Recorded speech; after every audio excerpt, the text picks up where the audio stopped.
27th of Hammer. As the year of purple dragons continues to unfurl, we find ourselves once again in the forest kingdom of Cormyr. In the outpost of Thunderstone, nestled against the verdant expanse of the Hulk Forest, our tale resumes with the band of heroes known as Much Obliged. Their recent victories have begun to ripple through the town, whispers of their deeds stirring hope among the townsfolk. Your actions have not gone unnoticed.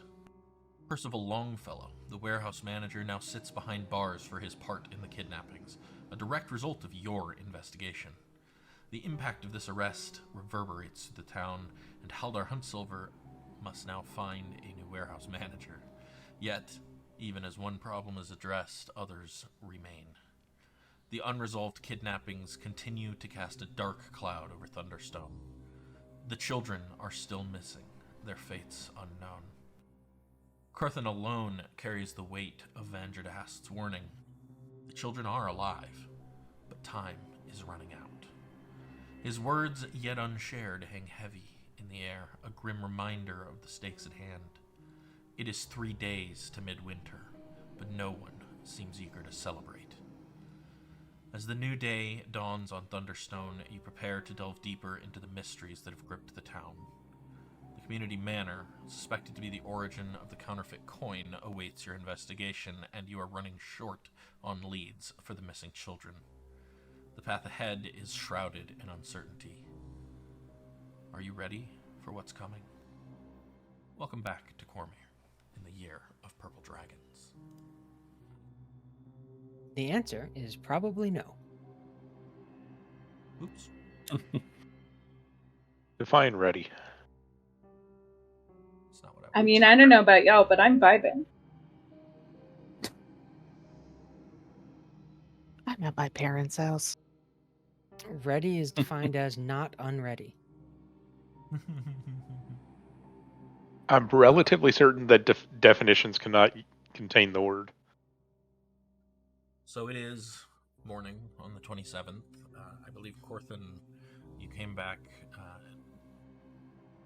have something to deliver this morning. I do. And I will. Go toward the first thing in the morning, go and knock on the door that Cassian's room is, I believe, shared with Fig. Yeah, Lauren, Cassian and Fig are now sharing a room. Did they start dating while I was away? What's going on? No, What? They did not start dating while you were away. No, but the team decided to consolidate down to a triple and a double, and you wound up rooming with Cassian. Fair enough. She was in the army. It doesn't bother her any. Also, you used Cassian as a test dummy for your the food that you Baked made goods yesterday. Yeah. Is he still alive? They were delicious. Excellent. And then you fed them to the whole party, and they all gained temporary hit points. Including you. You should have 2 temporary hit points. Yeah, so I'm going to try to look at that, but I might need help with rolls. That's okay. Anyways, yeah, so you were knocking on the door. Cassian will answer it. Good morrow. A bit early. Is it? I'm used to getting up this early. But I was asked by Lord Huntsilver to bring you something. And he will present the letter. Ooh, a letter. Yeah, it has your name written on it in a suspiciously recognizable handwriting. We just got a letter. Cassian will take it and tuck it in the pocket of his coat and not open it for now. Instead, he says, "How fared Huntsilver?"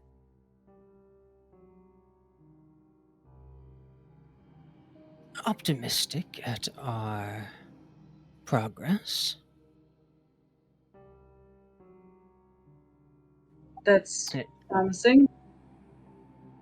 it seems like he's going to say something else, but then he thinks better of it.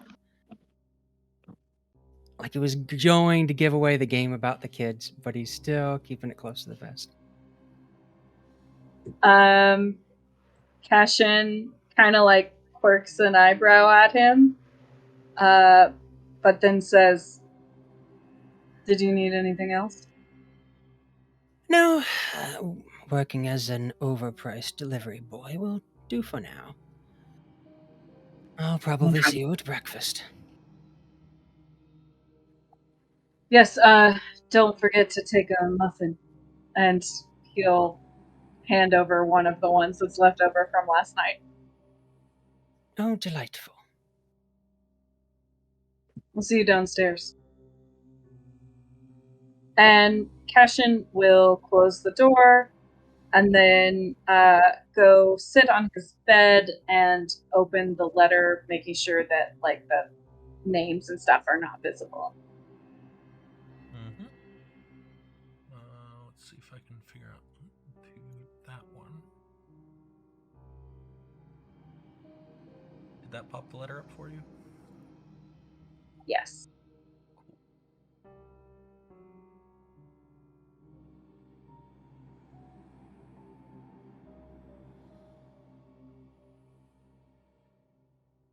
Oh man, I told you. I warned you. I know you did. Well, Cassian is reading this letter. What do the rest of you guys want to do? Get ready for the day and try not to spy on my roommate. Val is just curled up in bed. Good time for breakfast. Yep, Corthin's this going morning- outside for a smoke. This morning's breakfast is bagels and lox.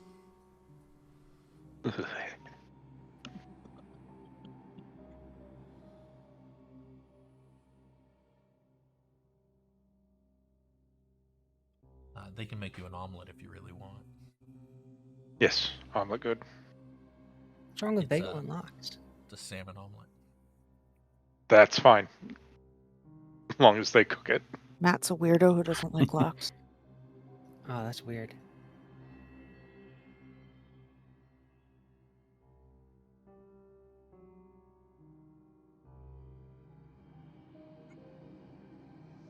What?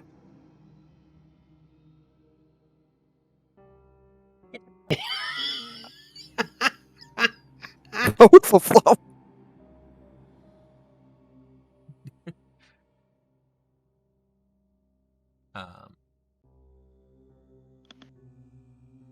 Sorry, there are so many words in this letter.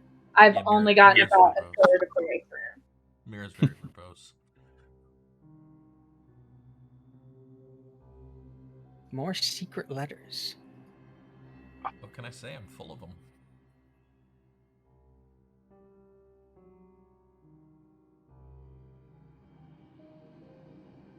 It's so ridiculous. I'm sorry. Remember when we said your sister should be a bard? Yeah, I remember.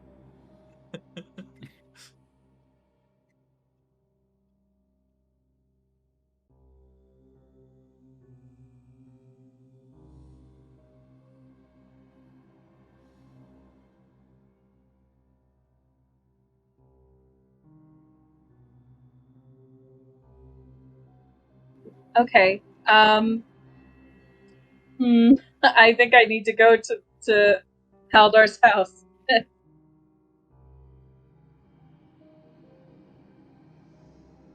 Not right now, but soon. So, Cassian will get up. I think he's probably like mostly dressed when he answered the door. So he'll like put the letter back in his pocket, finish getting dressed, and then he's headed downstairs. Is it still raining? It is, yeah. I just forgot to turn that noise on. Hold on. Let me do that. It's like a narrative representation of the feeling of the people in the town. Or it's like it's the specific season where it rains a lot.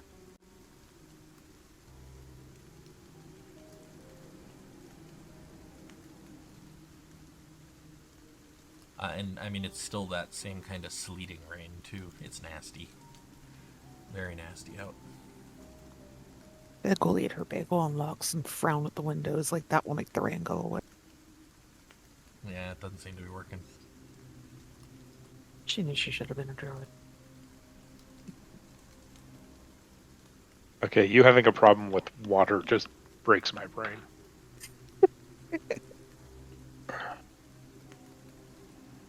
She doesn't mind all water, just sleeting rain. Yeah. Fal will probably come down to eat breakfast like 30 minutes after Del. Just pick at the locks and... what are we doing today?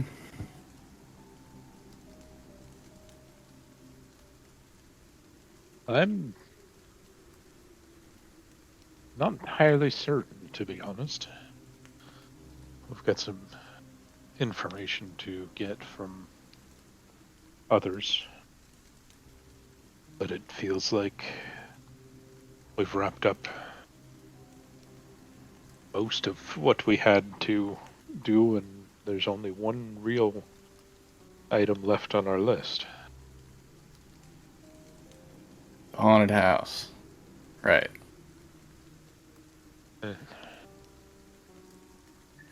And the children. Oh. That too. Yeah. Cassian probably comes downstairs about this time and grabs a bagel and some lox and is Corthyndahast inside or outside? He would probably wander back in about this time.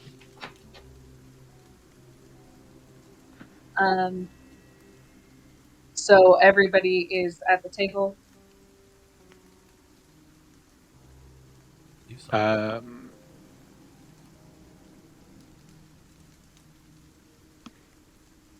So once we're all like collected, he would probably ask the children that we're seeking. Yesterday in the warehouse, different people said things about perhaps some of the parents knew more. Do we have a list of those? We know them, yes. Do we know where to find them? Hey, Anne. Did you scroll down to the attached notes on that letter? No, But I'm wait. sorry. There's more. It's relevant to what you just asked. That's why I'm... Fig is suspiciously quiet because Fig's puppeteer forgot to bring Fig's journal. You do have the list, Fig. Yeah, I just don't have the journal in front of me. Yeah. Well, the journals are in the thing, right? I'll accept last session. I'll give you the kids' names.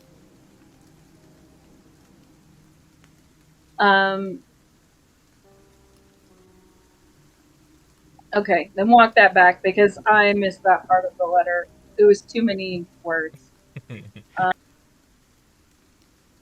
So, are these notes a separate page?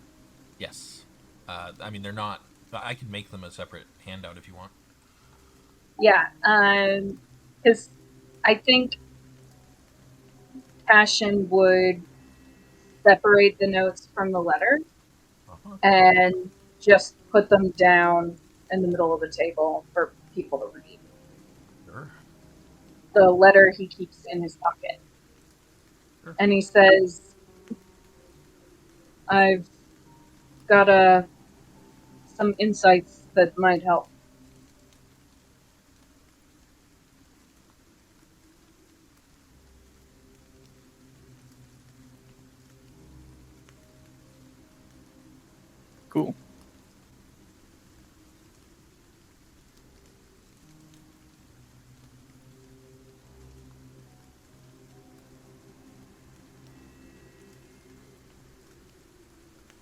believe you all should be able to see that. Yeah. Mhm. Mm-hmm.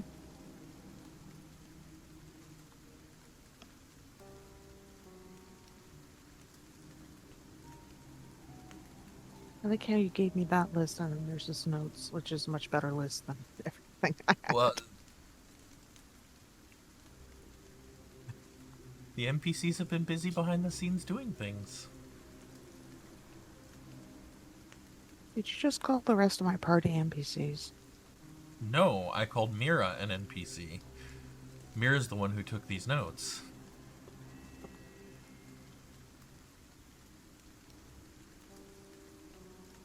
I'm just a very impressive AI. Beep boop, I'm a robot. No, drop it.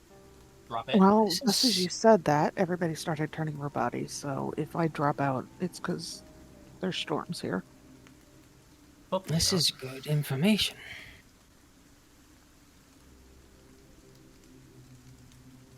I think it will be very helpful.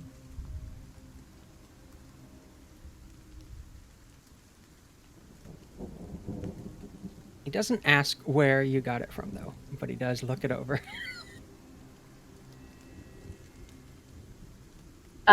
Did he see anyone at Huntsilver's house besides Huntsilver? He saw a guard who he prestidigitated clean of water. He saw the butler. And he didn't really look for anybody else. Oh, there you go. You did see Huntsilver escaping from a pair of giggling girls, Oh, that's true. Yeah. Okay. Giggling girls. Yeah. That's true. Yeah. but you don't know who they were because you didn't actually get a look at them. And Silver said they were his daughters.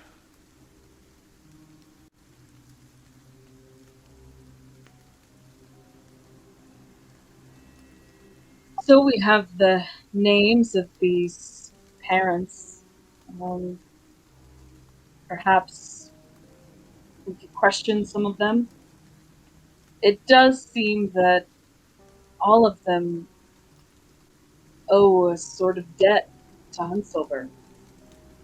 It would be very strange for him to be the kidnapper, considering.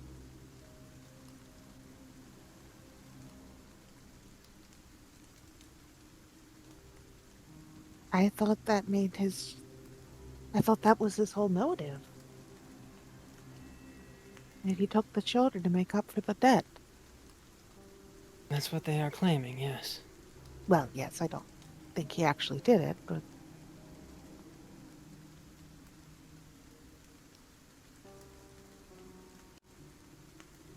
Okay. So if the parents, well, but we don't know that though. The rest of us don't know that. Only Cassian would know that. Yeah, What? that these That are the the parents results have of Mira already been- questioning them. Mira questioned all the parents. That's how she got these notes. Okay. So we could go question them Ah. ourselves, but then they'd be questioned a lot. Yeah. She said, if you read the paragraph that starts with "Together we have engaged" in the note, she's so fucking florid. She says to meet with the parents of the missing children.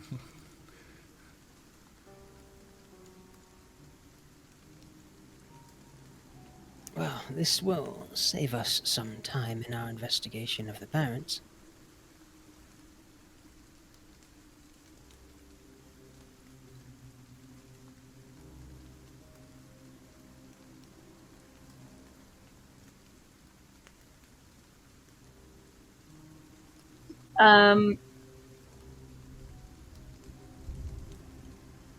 Do we, out of character, do we have enough information here to do it? No, you don't. Okay. This tells you who all the children were, what their connection is to Haldar. Like, the best you could do is make a summary judgment of Haldar, because obviously he's connected to all of them, but it's all circumstantial, right? So Don't know situations of how the children disappeared, what they were doing when they disappeared. you do know how they disappeared. Maeve told you that. Okay. Every single child was taken in the morning while their parents were getting ready for the day, and they Right. expected their kids to be coming out shortly. Every child. Okay. Right. And we vaguely have a timeline of when they all disappeared. Correct. You have a vague timeline of when they all It's like- disappeared. And we know that they were taken.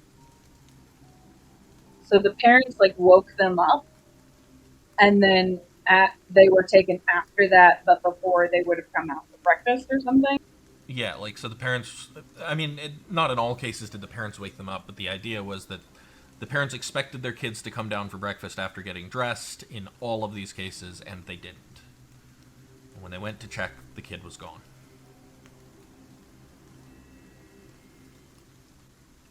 And then they were held in the warehouse all day, and then Your assumption is that they were all held in the warehouse all day, and then put on and a then boat. sent back to boat. Yeah. Okay. And over the table, I don't know that you guys have any other leads at this point, other than that boat, which doesn't seem like it comes if there's no kids to take. Right. Right. Especially if they find out that the warehouse manager got nabbed. Right. Yeah. So I think you guys have hit a dead end.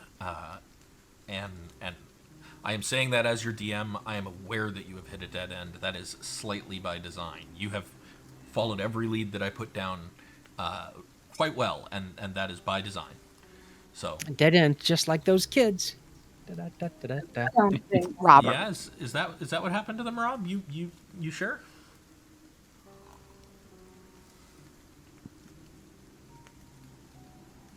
Don't you know something about that? Yeah, I do, yeah. Mm-hmm. And as Corthyn's looking at these notes, he says, well, I suppose now we won't have to question the parents directly. It seems that my contact has done good work there. It seems that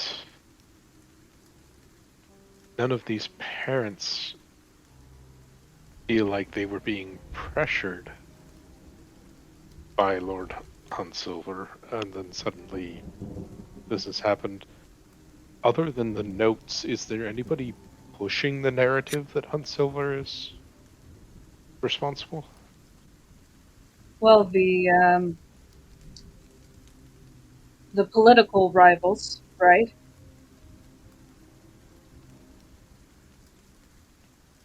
The rumors. I don't know if we could track down who exactly started them.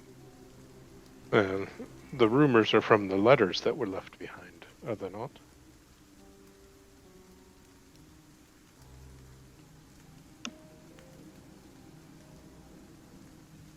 It would make sense.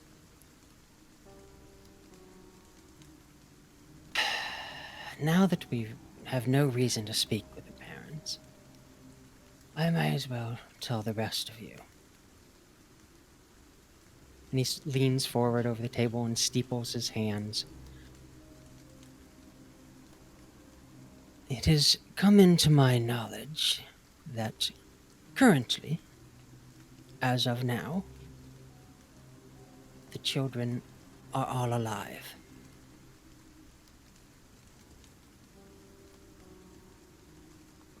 That's How- good. How do you know that? Magic. Can you use magic to find them? Unfortunately, no.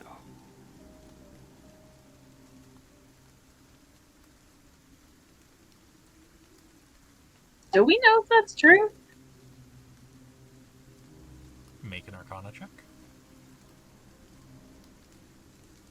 I'm just holding out on you.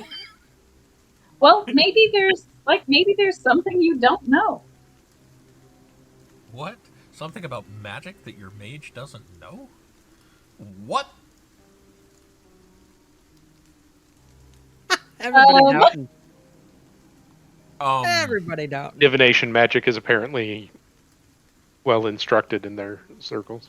Apparently. I mean, so the thing is, there does exist magic to find people. there also exists magic to make people unfindable. And in fact, Okay. the magic to make people unfindable is easier to use than the magic to find people. Okay. Then I guess he would say, I assume they're being magically hidden. It's easier, I think, than magically finding people or things, as far as I've heard, anyway. Did you try, though? Currently, they're outside my power. They may be banking on that. There are not many mages of repute in this town. At least not for hire. It really did. I have only gotten this information last evening. And I had hesitated to tell you all until now, because I had thought we would be speaking with the parents. And while I'm sure they would love to know this information, if we cannot find them before anything untoward will happen, it would only provide a painful hope.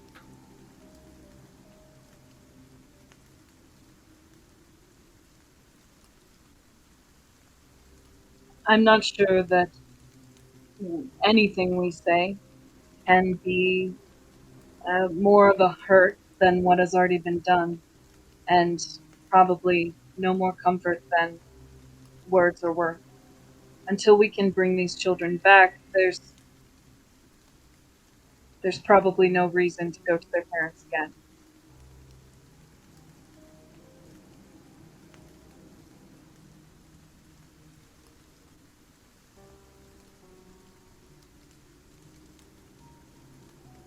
Fig is just sitting at the table looking very deep in thought.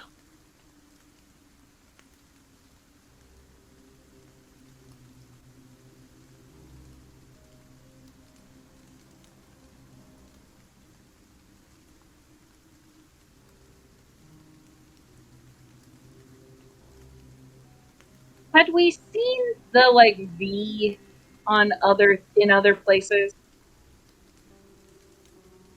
One other place.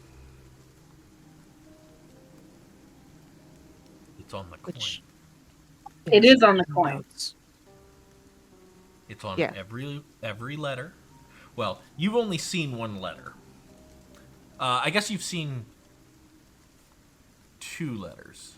Oh, sorry. It's not on every letter. It's on the letter that was given to Grimm, and it's on the coin. Those are the only places you've seen it.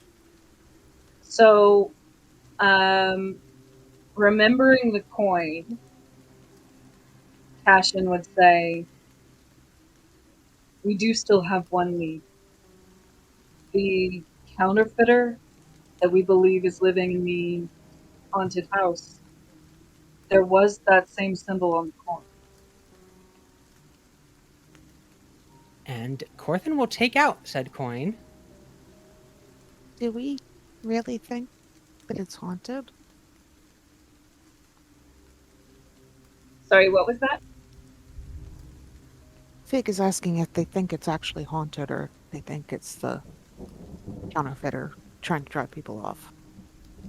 We think it's likely the counterfeiter themselves.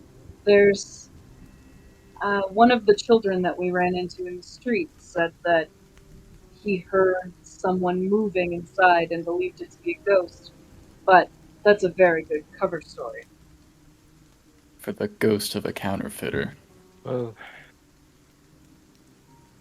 I do believe that since the symbol to the known conspirators for the children and the cursed coin counterfeiting are connected, we should head over to the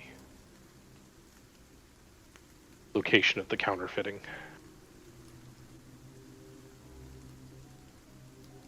Is the I coin agree. on the table? Not currently. Yeah, He said he pulled it out, but yeah. Yeah, right. I have it currently in my hand. Okay, Fig's gonna just lean right into your or your personal space here and sniff the coin. Make a perception check. Do I have advantage or no? Not in this form, right? I think you have to be in your other form for this to give you advantage. Ooh. Yeah.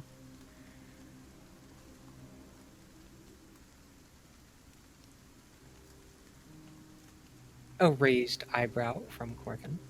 Fig's going to look very seriously at Corthin and say, okay, I need you to go up with me to my room for like 5 minutes and don't freak out.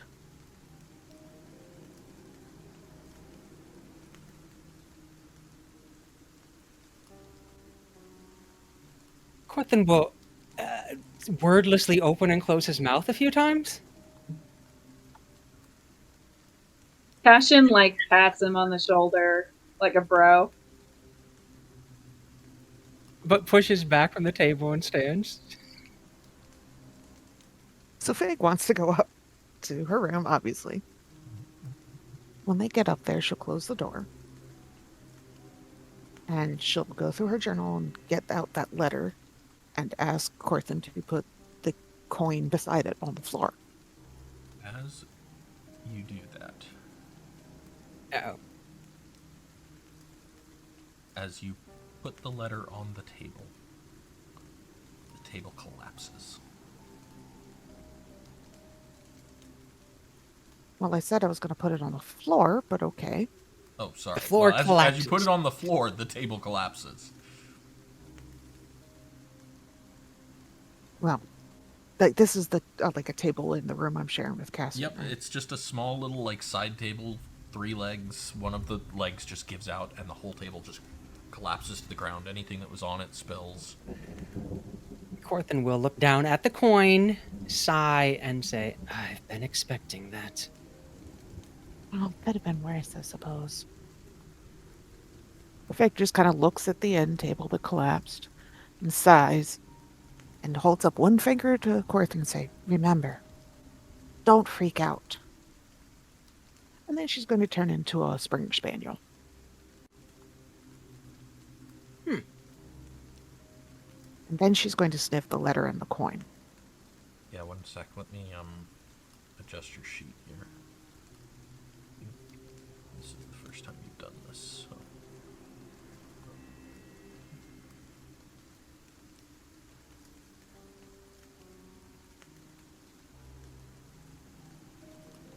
It says Niv privately rolled some dice, but I read it as Niv probably rolled some dice. I mean, that's also probably true, so, you know.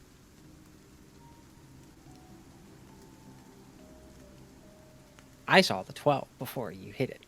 Yeah. Yeah, but I Then he use it. re-rolled it. Yeah, I'm correct. sure. Because it wasn't supposed to be visible. This should work. Did that update your sheet, Fig? You close it, reopen it. There's the separate dog sheet. Yeah, Oh, there it is. Creates a separate sheet. That's not what her dog form looks like, but it'll do for now. I've been here with shape changing before.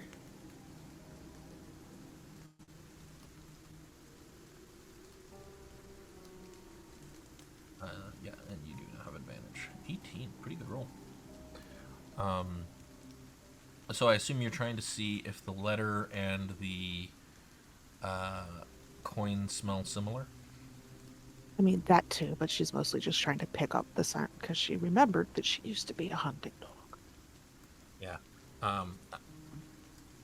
To be fair, there are a lot of scents on these, and they primarily smell like the people who have held them most recently, and it likely would have been a while, in both cases, since the harp has touched either. Right, I'm just... But you do smell a lot of different scents, many of which you can pick out, including you smell Corthin, you can smell... who else has touched these? You can smell Foul Myself. on the letter. You can smell yourself on the letter. I believe Del held the letter for a minute, so you can smell him there. And you can smell, like, on the coin, you can smell most of the people you interviewed. about it. Like the dwarven wagoneer. No, actually, you can't smell him because he never handled it directly. But you can smell the bartender at the Dragon's Den. You can smell the woman who contracted baker's lung. Mrs. Thistleberry, Yep. The Thaddeus alchemist. Blackrose. Yep. And the So what Fig would actually do is try to separate the scents and see if there's any scent she doesn't recognize. there are several. I will tell you though, one scent that you have only suspected but not entirely confirmed. You smell Veronica Dracohorn. Right, but she has, in theory, a reason, and that's on the coin, right? Not on the letter. That's only on the coin. Okay. So, being a very good dog and scent trained, obviously, she's just going to try and keep the scents that she can't identify in the back of her mind in case she runs across them again. Okay.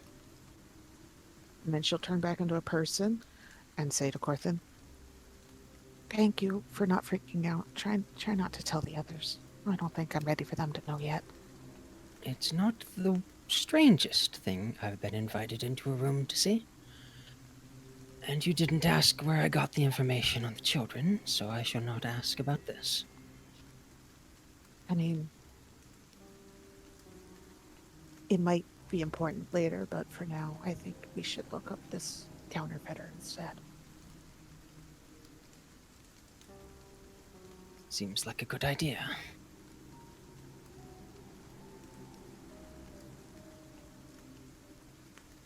So I've come back down in far too short a time for anything fun to have happened.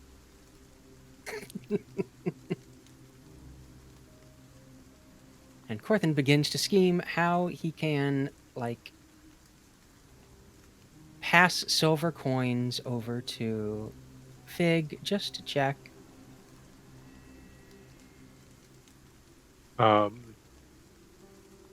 While they were gone,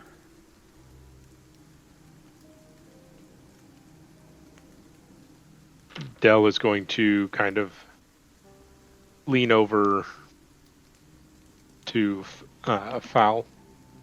Well, not trying to make it too annoying or obvious or anything like that, and ask what he named the herbs that he disposed of.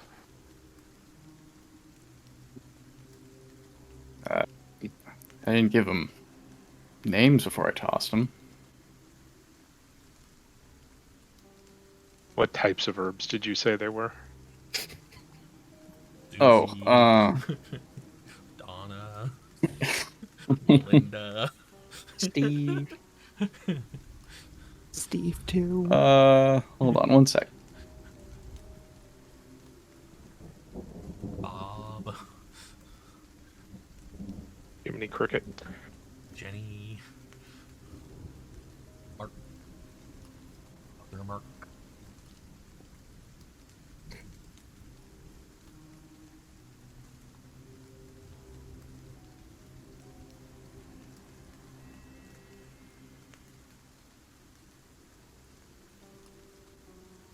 It's the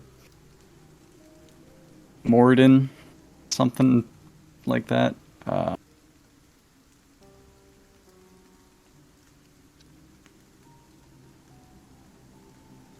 Well, I guess it was more like powdered plants. They call it Morden powder at that point, but I'm sure it's probably a plant called Morden. And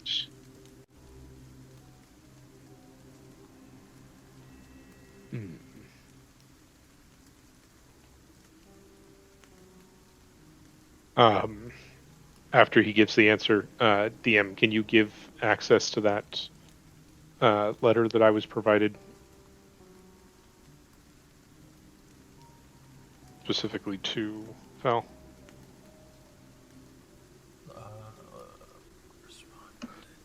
26th of Hammer.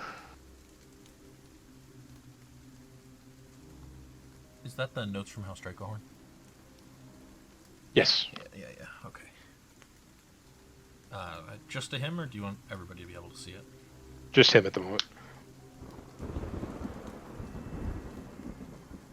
Everybody else is gone at the moment. Well, except for Cass. Cassian's here, but yeah. Oh, what's this? A letter from our friendly nobleman. Oh, yeah. The book, too.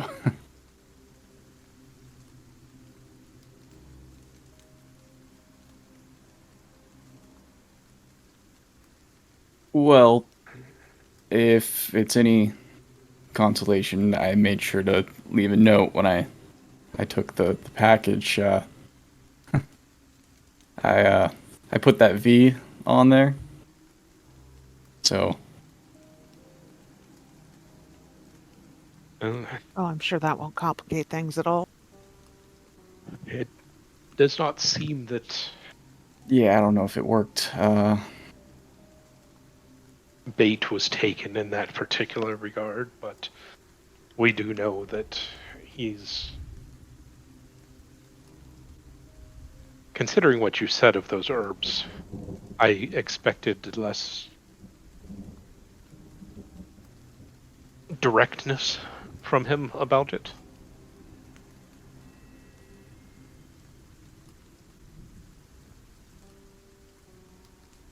So Did I'm I curious get a letter what... too, or was it just It Del? was just to Del. Yeah. I didn't steal anything, so I'm curious what the proper uses, or if any, what that herb might be. Proper use is to get high.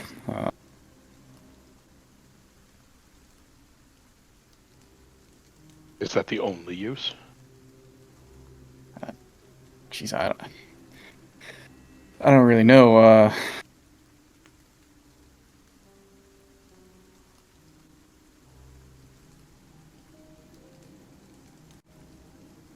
Hmm.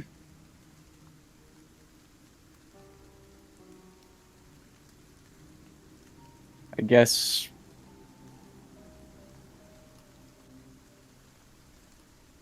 I mean, it's pretty potent stuff, so if you wanted to take someone out, you could poison them with it.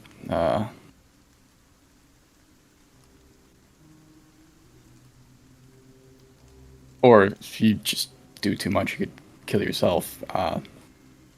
Regardless, it's yeah, you can use a little bit to feel good, or you could use a little bit more to Incapacitate? uh, yeah, like permanently.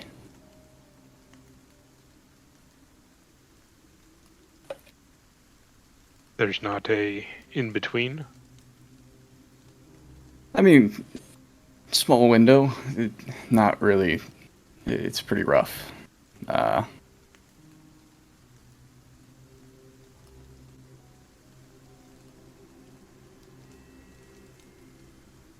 Niv, did I have a sheet or page or something that explained it, or was Yeah. it just the item when I had it on me? Yeah, I think it's just the item, but I can... One sec, I'll give you access to view the item. Okay, thanks. You've worked with this stuff. I'll try to. So if you go to the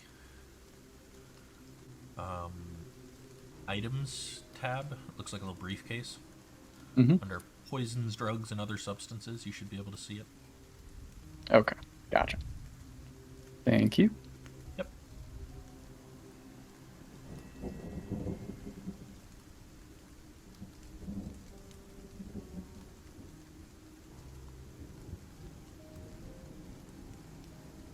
I mean, if you just drink or eat some of that powder on its own, It's a deadly poison, like, right away. You don't even... Like, when you make the tea, you don't drink it. You just smell the steam, and that's enough. It's pretty deadly. This is about the time that Fig and Corthy come back downstairs. Fig, cheerfully having caught on pretty deadly, says, I hope you're not talking about my baking. Oh, that was really good. Thank you.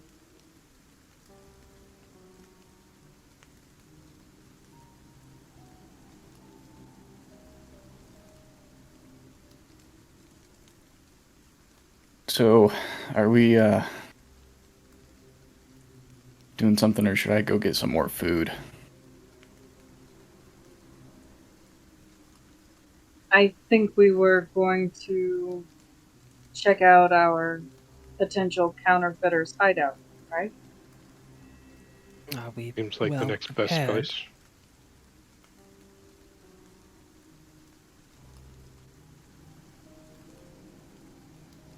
Are we fully prepared for that? How prepared do we need to be? Do we need, like, special ghost fighting stuff? Everyone still has their grove water. No. See, we could be prepared with more grove water. How Given long was it- that walk? It would take you guys a day to get there and back. The expression on Fig's face makes it clear that she's not sure it's worth it to go all the way back there.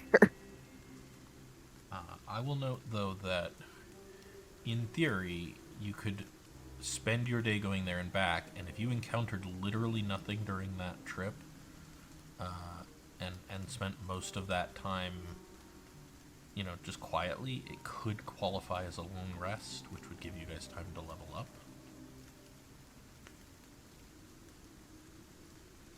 But only if nothing comes up on the trip. I Which do one like would the you idea of leveling up. Should I be at a place where I can level up? You have the Yes. XP for it. It's on your We have sheet. 980 Oh, so I XP. do. Can't be shown on the sheet because it won't let you go over the 900, but we Yeah, currently I have think 980. Kev, I would need you to do the actual mechanical leveling up for me, though. I mean, your level up is super easy. I figured, Barely an but, inconvenience. Barely an inconvenience. but yeah. the Wi-Fi signal here is... No, I know. I'm just saying that that's easy to do. I am not stressed about that. I am just saying it's easy. So if you guys want to level, you can. In But character, would Corthyndahast take would a day argue of- that given a day of planning, he could craft a spell scroll to assist us. Out of character, Rob's arguing, I want to level up. Okay, that was context they didn't have, so I If agree. I'm being honest, guys, I feel like shit right now. And if I could Oh no, Tanis. drink this water, feel a little bit better, and then go get a refill, that would be pretty nice. Are you saying But it would I take see- Oh, that was 24 Val. hours, or I thought that was Tanis saying I'm that. saying No. I was so a worried. long rest is 24 hours. A trip to the Grove and back is about 6 each way. Or Okay. 4 each way, sorry.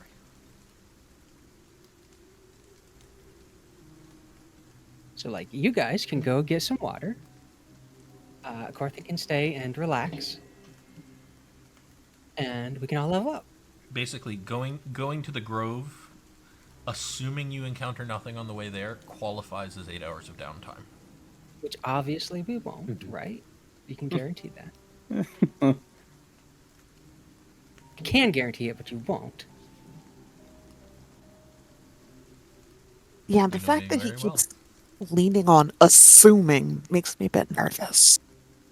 It's probably If you- fine. that's a If- default DM thing? He But also, has like- to stress that. Yeah, just try to stealth your way there. Just turn into a It dog. wouldn't be nothing if you stealth your way there, right? That's true. I There's think rolls the involved. active stuff. Well, you can do some rolls. I'm just not a whole being a lot, though. dog. Only one person now knows I'm a dog, so I'll just. Like you're just taking downtime activity, walk in the woods. He is technically I'm correct. for going to get some more of the water because I gave mine away. I believe at least 3 of you would need to go collect water, right? Mhm. I think Del, you still have yours, is that right? I believe so. Double It should be on checking. your sheet. Yeah. Grove water, yes. I know Corthin still has his, but I believe the other 3 have all used yours. Or I guess Val hasn't used yours. You just want to. Yeah. Because that's the good stuff. Fig gave hers to the baker because Fig has a soft heart for bakers and everybody else. Right. I gave mine to someone, but I don't You remember. gave it to the old man, the father of the apprentice of the alchemist. Yes.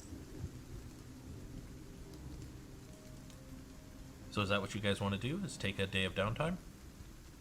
Yes. Sure. I think Sounds so, good yeah. to me. Okay. Is everybody prepared to do your level up relatively quickly? Yes, my level up machine is extremely efficient. Considering Rob, I the one don't pushing have my for it. books and such at the moment, I can help you with it, man. I mean, it should be relatively straightforward for level 3, right? You get meta magic this level as well as a second level spell. So you just need to choose your meta magic options and your second level spell. Let me do Figs real quick. I happen to know everything that's going on Fig's sheet at this level, so I'm just going to do it real quick. Well, actually, before I do Figs, let's find out if anything happens. Oh boy. So who's going to the Grove? Me. Val will Okay. go, and as soon as we start heading there, I'm drinking my water. Yeah. So Fal, Cassian, and Fig are heading to the Grove. Can all 3 of you, each of you, roll a 1d20, please?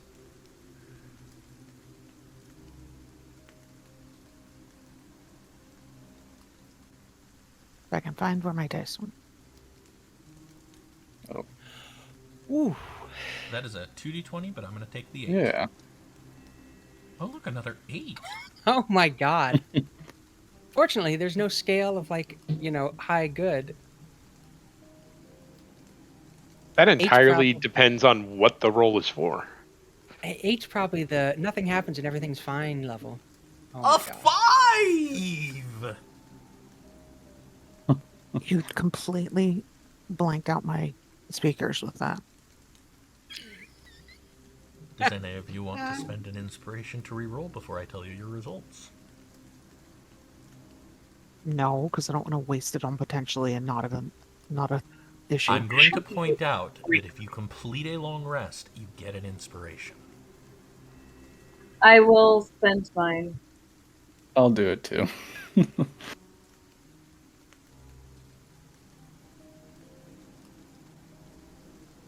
8 to a 17. See, I don't know if I'm going for low or high. And you're not going to tell me. I will tell you that in D&D, higher is almost always better. 5th edition, that's correct, yeah. Okay, well, I guess wasn't I'll always do it correct. too. Peer pressure. Hooray, we did it.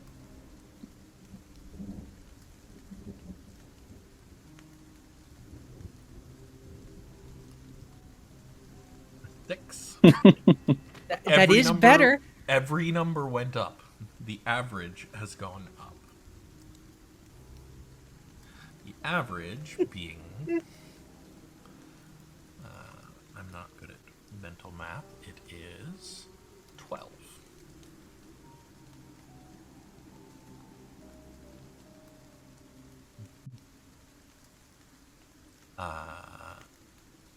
Regardless of whether they succeed or not, Del and Corthin will get a long rest today. Assuming Hooray. you use your downtime well. What are you doing with your downtime? I would like to scribe scroll.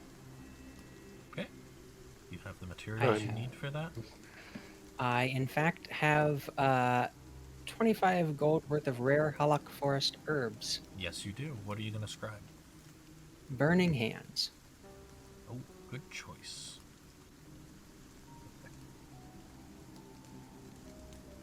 And Del? I am studying the Dragonhorn history. Ah, you in fact can probably completely study it with that much downtime. Mm-hmm. Okay. You all get a long rest.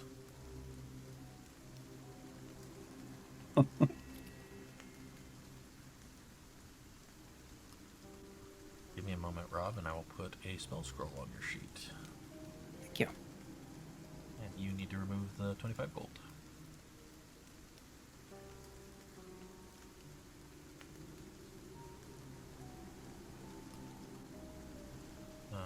If you look under your consumables, you'll see it. Go ahead and just adjust it to burning hands.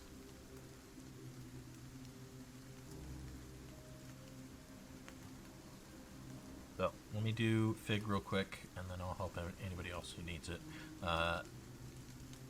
Meanwhile, everybody should go ahead and roll for your max hit points. You also lose 10 hit points for this. I believe it did that automatically. Fig can bake more for you tomorrow if you want.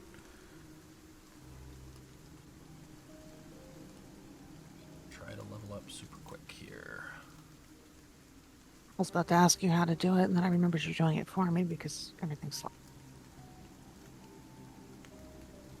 Let's see. Nope, that's not it. Nope, that's not it.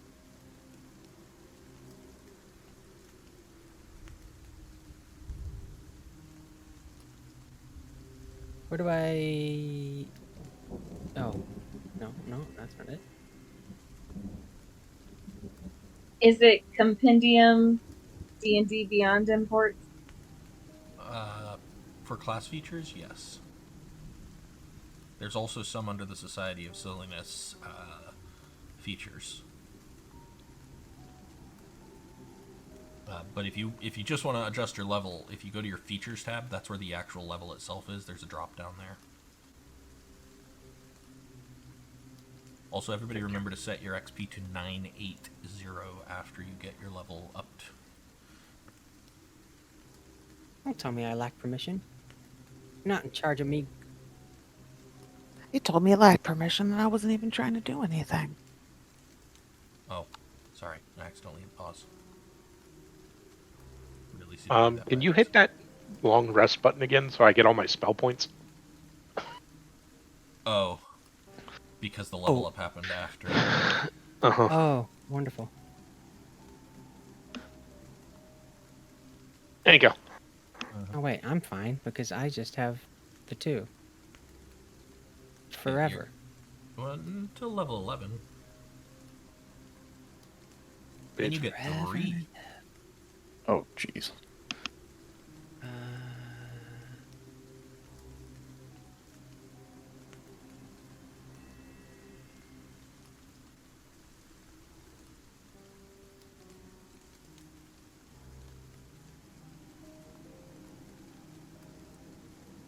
Okay, why does it say my spell points went from 6 of 14 to 3 of 14?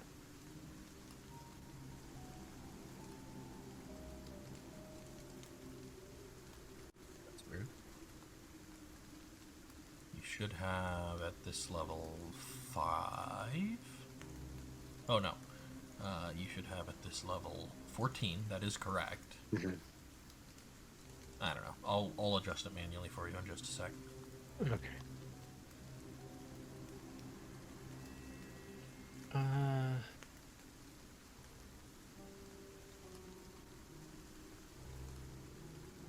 D8. Let's see. Does anybody want to take my roll for their hit points? Lauren, you do need to roll for your hit points. It's a D10.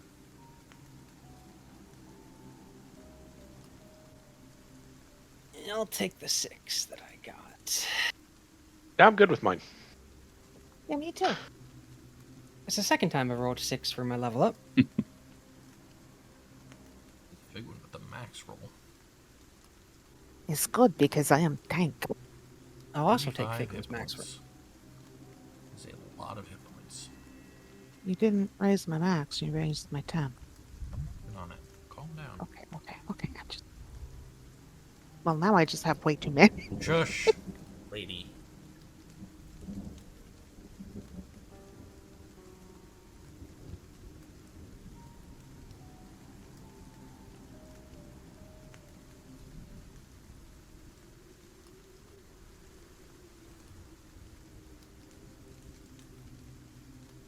Well, at least I can now survive a gentle breeze. Oh. Which we're likely to find more than a gentle breeze in there, so... I'm also warning you guys for maximum fun tonight. I have to take some gummies because this mattress is approximately as soft as Stonehenge, so if I get loopy, just feel Laugh. What was your roll, Niv? You have to tell me that you want my roll. Oh, Make okay, that gotcha. decision without knowing it. Okay. Sure. You can use mine. Yeah. Okay. You get a 4 plus 1 to what you rolled. Okay.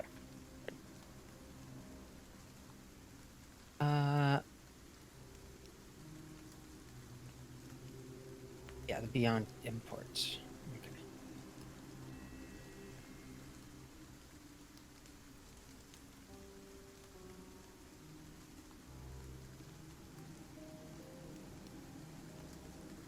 That's not the one I wanted, game.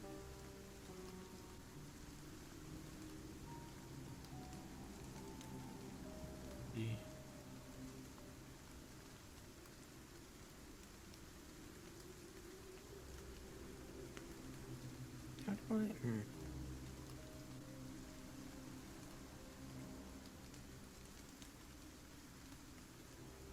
It's in here somewhere. Make it a pact spell.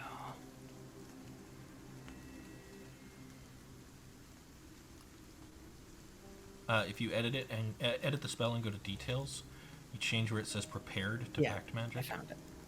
Just as you were saying that, I found it. I'm picking up Hold Person. Choice.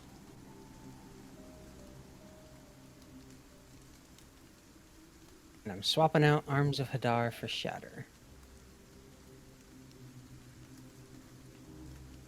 Really good choice. I'm looking for some of the fighter class feature variants that are in the homebrew, but I can't find them in a way that I can like drag and drop them.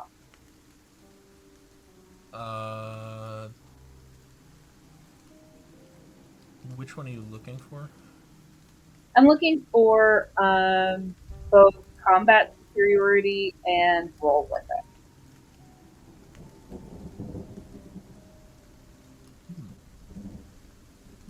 I might have to make those. They might not exist yet. Okay, I thought no worries. combat superiority did though. 1 sec.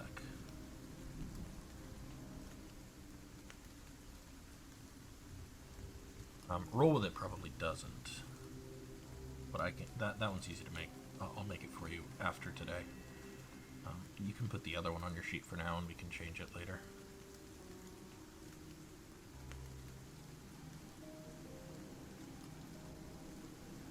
Figure sheet should be done now. Thanks. Do you want me to pick a third spell to prepare? I just need to double check that that's accurate. Because you gain 1 from your charisma, and then your level rounded down. No, you actually don't. You only gain 2 still. Okay. You need to up your charisma to get more. And if you look under DDB class features, under the D&D Beyond imports, it's the very last compendium there. Combat superiority is in there. Okay, I thought that was like yours. So mine and this are basically identical. Okay. I accidentally added second wind to my sheet, even though it was not supposed to be. Well, that's the replacement for roll with it, right? Right, but it had already been added. Oh, if you click the little lock in the top right, it'll let you delete it. Anybody else need help with level up? Nope. Matthew, did you get your stuff picked out? Double checking things now. Where?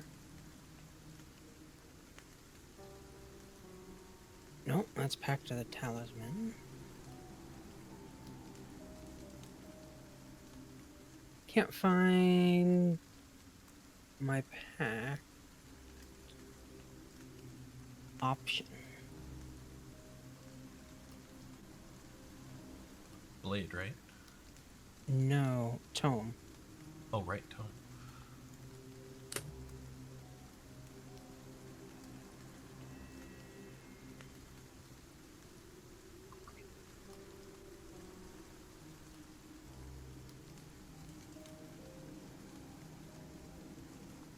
Of course. I don't think it's in here. I think we'll have to add it. Why is Talisman of I all have of them no the only idea. one in there? You know what, Rob? It might be. Hold on one sec. Let me see if I can find it. It might be because the it's in default. the. Yeah. It might be because it's in the SRD.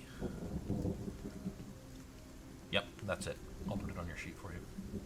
Oh, thank you. Should be there now. Yes, it is. Thank you.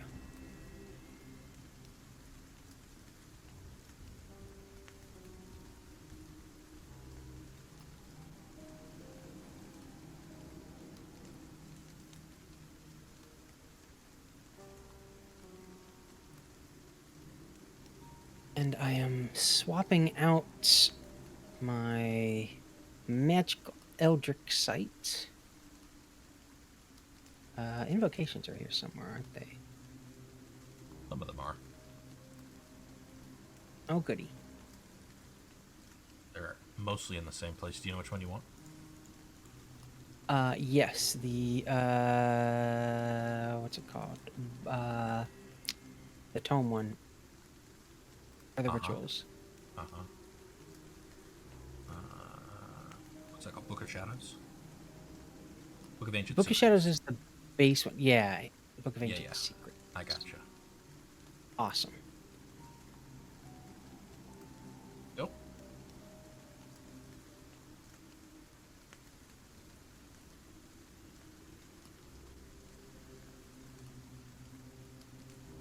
So I lose the always on, turn off and on, easy use glowy eyes, and now have it in book form.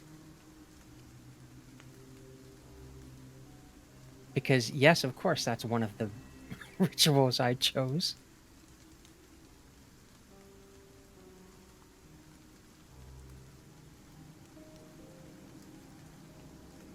Man, when I can get enough money to buy a second level ritual, I'm getting augury. I edited the combat superiority in like on my sheet to reflect what yours said. Okay.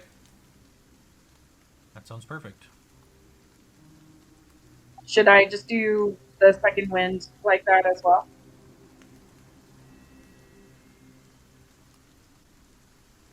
Sure. And then rename it. Yeah. And then I'll pull them off of there later and put them in the compendium so that we have them for future fighters.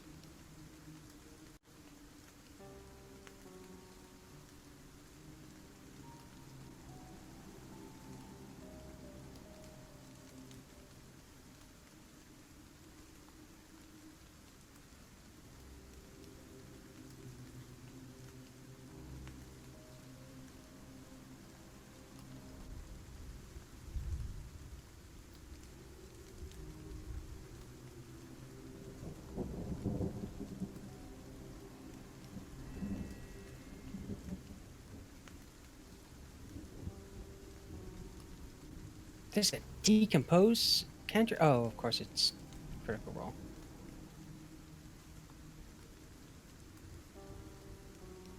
Pretty sure that's not in this game.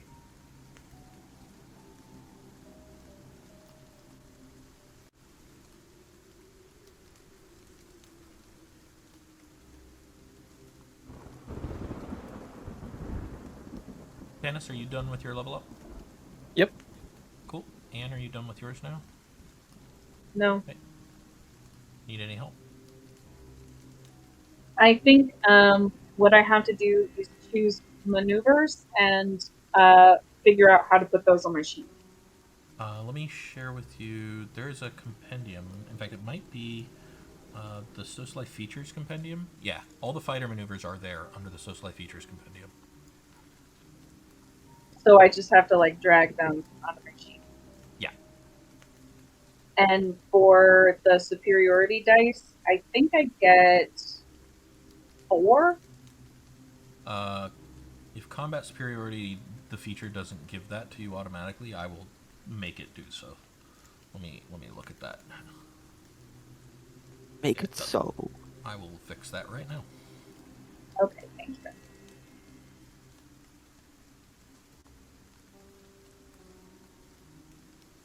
Done. Thanks so much. Are we supposed to get reward for solving the... I guess we haven't solved it yet. Not. Oh, should I put inspiration back on my sheet because I had a long Yep. rest? You all should have inspiration right now.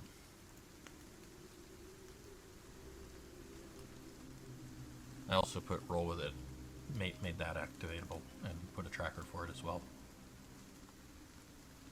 Thank you.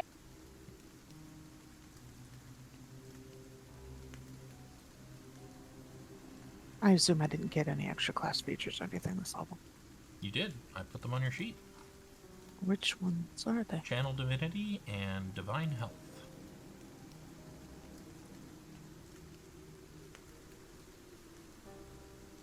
I didn't realize paladins were immune to diseases.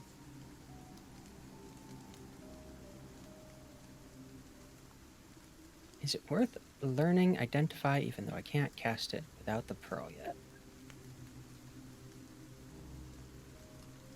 How hard can it be to get 100 gold pearl? Can't be that hard. It just literally fell out of the sky and hit Corvan in the head, so... That's true. Actually, So many that was an wonderful acorn. rituals that I'm going to be spending all my money on.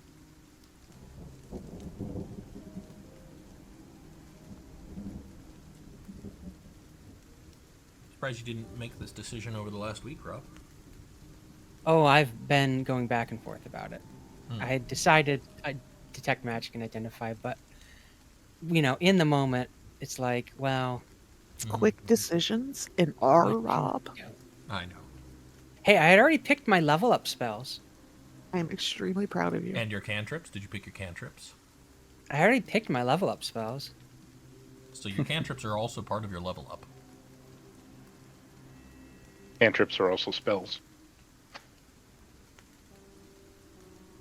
I also pre-picked my level up spells. Well, I'm going to give you 2 more minutes, and then we're going to continue.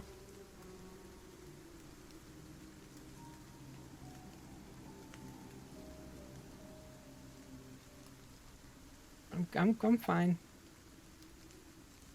You good, Anne? Yeah. I also need you guys to know I've been working on finishing the scarf I brought with me, and it's the most intense game of Yarn Chicken I've ever played.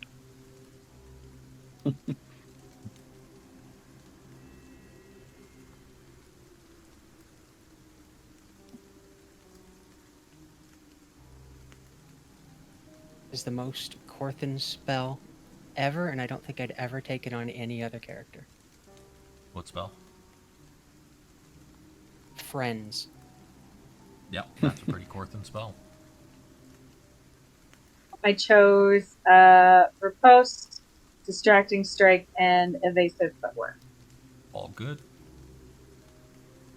Man, I cannot tell you how many times Eve's Arresting Strike came up in the Strahd campaign.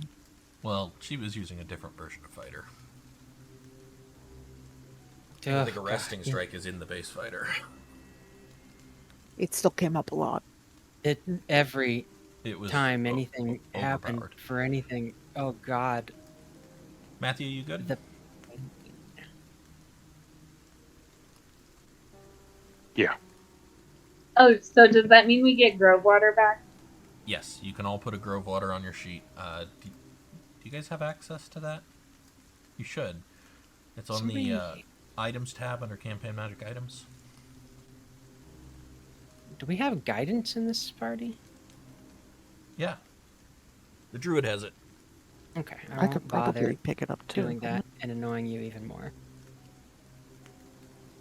No, mean- it isn't on my list. Wild. If you're using the one from... it's weird saying this. The one from 1D&D doesn't bother me. Wow, is that an option? Yeah. I think that's the one Tanis is using, but I don't remember. For what? For guidance, are you using the one from the playtest, or are you using the one from the PHP?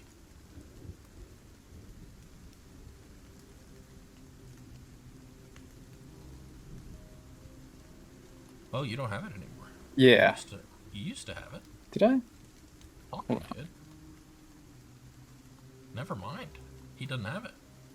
I had guiding bolt. I thought you had guidance too, but I guess not.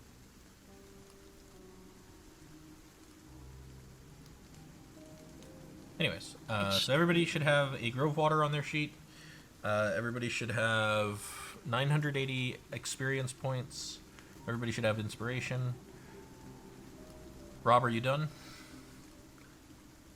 I am. I'm going to take guidance.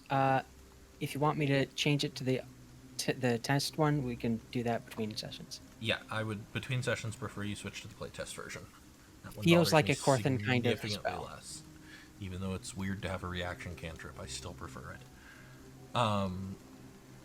Anyways, yeah, so you guys all make it back. You take another night to rest. You complete your long rest. You wake up in the morning, ready to go and face this haunted house. And as you guys are eating breakfast, you guys hear a commotion in the entry hall of this place. It's just the next room over from where you can eat. In the lobby, you hear a voice that is familiar to only one of you. It is a slightly nasally, obnoxious voice, along with the tittering of several vapid-sounding females. Hey, innkeeper! Is Corthyndahast here? Oh, ye gods. Is that I'm not Mana sure Storm? what you're looking for. I got a gift for him. Is he over there? I bet he's over there. He's probably stuffing his stupid face. I swear this is Millhouse Mana Storm. Basically. The door to the lobby opens, and you see a man who is a little bit taller than Corthynd, a little bit better dressed than Corthynd, a very fancy purple cape on his shoulders. His hair, oh my god, his hair. And he is surrounded by a gaggle of women, 5, just following him in, fawning on him. Nobody's Hey, an there unknown you are, creature like loser. Gaston. Hello, Garrison. Who are these idiots you're surrounding yourself with? Is he called Garrison because a whole contingent of soldiers sleeps inside him?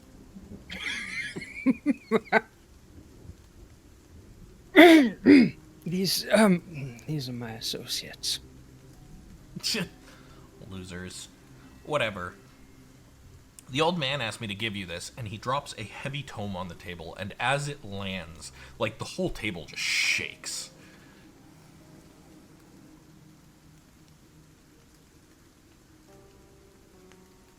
I will look at it with suspicion and poke it with a finger. I mean, it looks like a spell book. Well, thank you for serving as delivery boy. Yeah, he's got me on some very important mission, and this was just on the way, so I figured it'd be easy enough for me to do.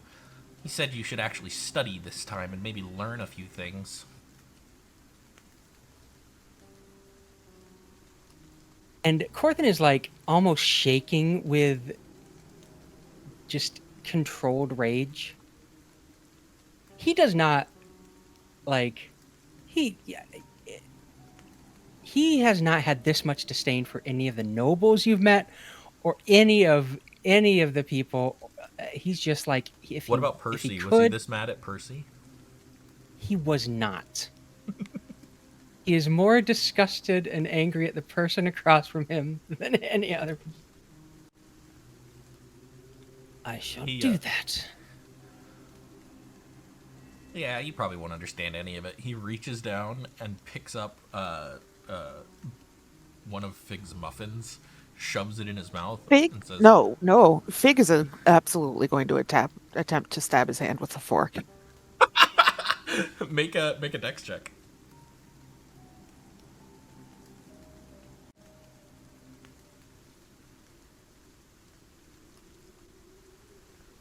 Chaddy's probably got all 18s. He reaches down and you stab the table with the fork right next to his hand, and he pauses a moment, looks at you and says, "Fine then, I'm sure it tastes like shit anyways. Later, losers." And then turns While Fig is like stabbing at his hand, can I try to get something out of his pocket? You can absolutely try. Make a sleight of hand check. I am warning you, there are a lot of people here watching. Go for it.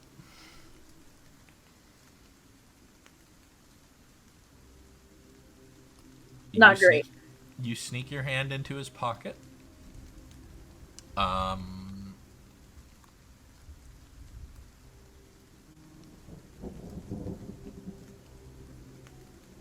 You get... What is the got in his pockets is?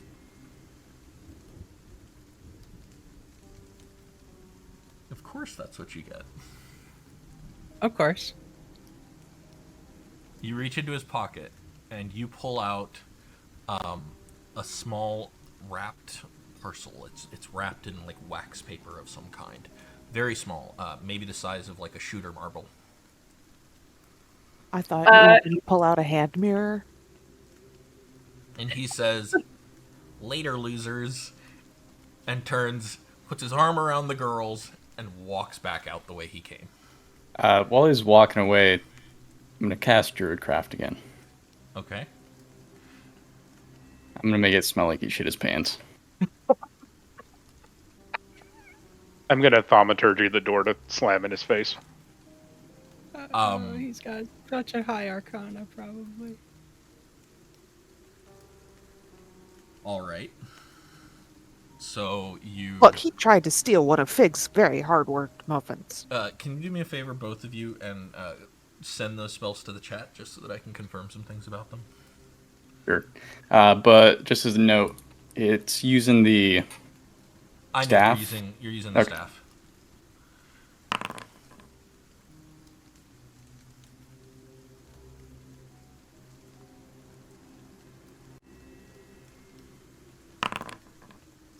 Okay.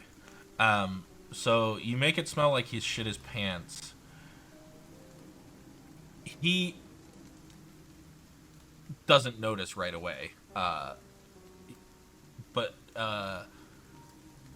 as you cast Thaumaturgy, Del, he just reaches up, puts a hand on the door, and walks through, and looks back at you, and just like does the "I see you" thing, and then just keeps going.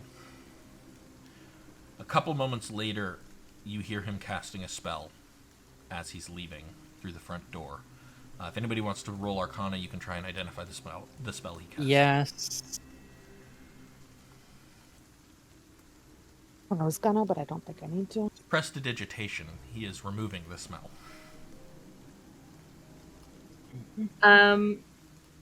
after he leaves and is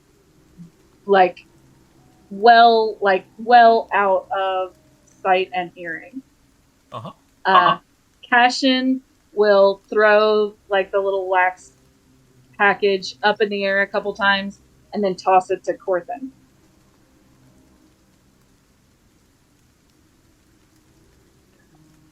I don't know what this is, but it seems like maybe he owed you one. The tension just leaves Corthyn's shoulders as soon as that door closes. And he looks at what was pilfered.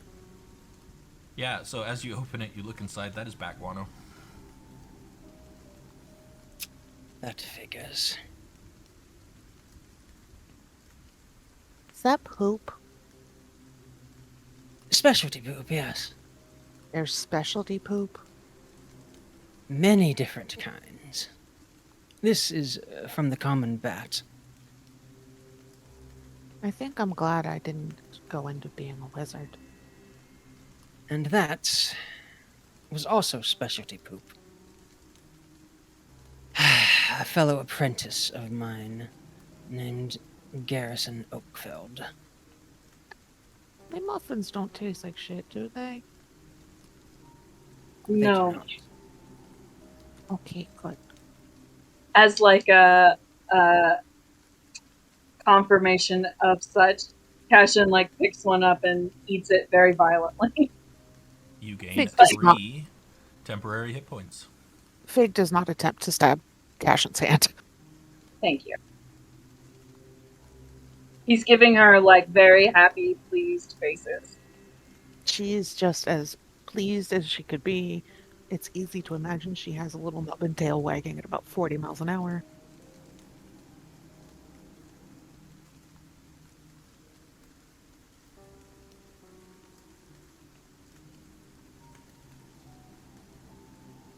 We are not the most closest of apprentices. I couldn't tell. And I will go through the wonderful new book I've gotten.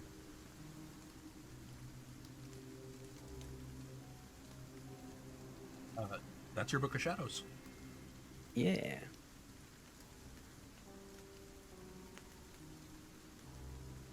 I think you played Gary wonderfully. Mm-hmm. You did Oh miss my out on the God. smell you later. He's Gary Oak. Yeah, no, he said he said later losers instead, but you know. Yes, I named my rival Gary Oak.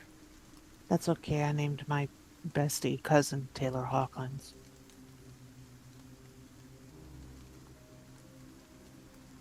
Right. This seems like a great place to take a break. And we will pick up after the break with you guys heading to the community manor, the haunted house. All right, see y'all soon. Hooray.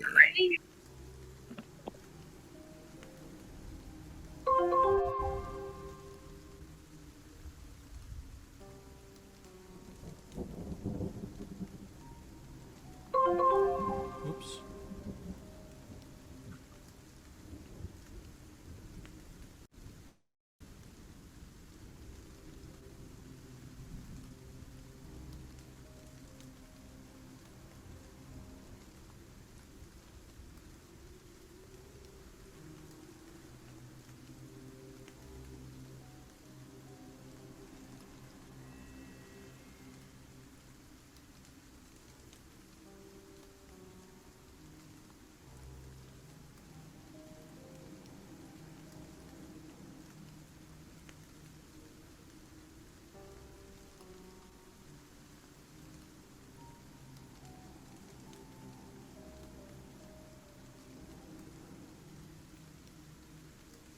All right. Everybody ready to continue then? Mm-hmm. Sure. Yeah. After your brief visit from Garrison Oakfeld and your breakfast, I believe you have all decided to make your way to the haunted manor, correct? Allegedly haunted manor.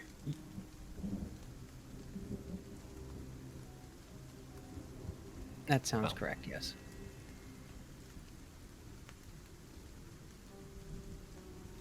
Your approach to the foreboding gates of the manor sends chills down your spine, accentuated by the icy, slushy rain pelting down from the gloomy sky.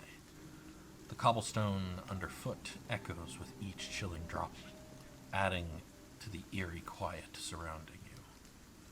Guarding the entrance, 2 stone gargoyles sneer down at you from atop the weathered gates, their severe expressions etched with the passing of time.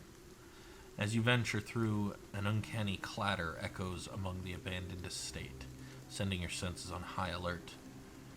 Ahead, the once grand manor cuts a brooding silhouette against the gray backdrop of the rain-soaked sky, its ominous aura undiminished by time. A sudden gust of wind chills you to your core.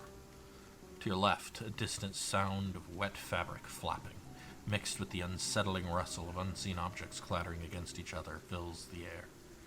The otherwise mundane sounds somehow seem amplified in the unsettling quiet of the ancient estate, as though the manor itself is whispering haunted secrets just for you.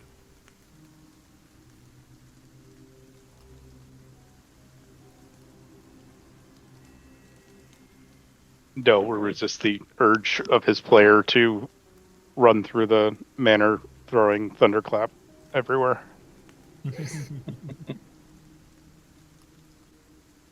Fig is going to mutter about how all the fur on the back of her neck is standing up and she hates it.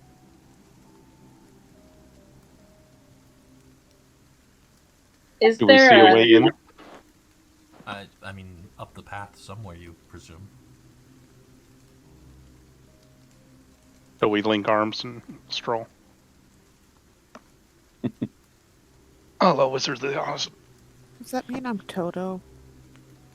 A little bit. Yes. I'm okay with that. That or you're Dorothy. The only confident member of the party. No, I want to be Toto. I feel like Val is Dorothy. Dropped into something that he like really doesn't understand, right? A little bit. Corthyn's a scarecrow. But secretly more in control Cassian of is everything obviously than the you Tin Man. What are you guys doing? That Going leaves up the path? Del as the cowardly lion. Making your way up the path? Yep. Can I get a perception check from each of you? This is a group perception check.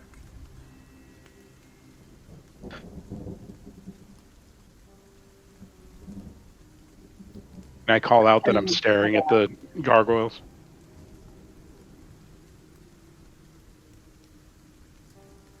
Yes, you are staring at the gargoyles. They do not seem to be staring back any more than any other gargoyles normally do.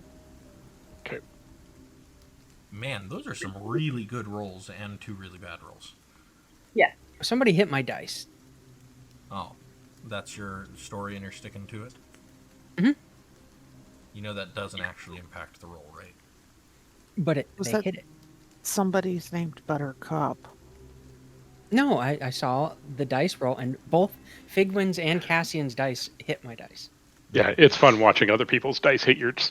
I'm aware Anyways. it doesn't actually change the dice roll. Wait, why do we have... Why did you roll twice? Oh, sorry, I missed something. I'm dumb.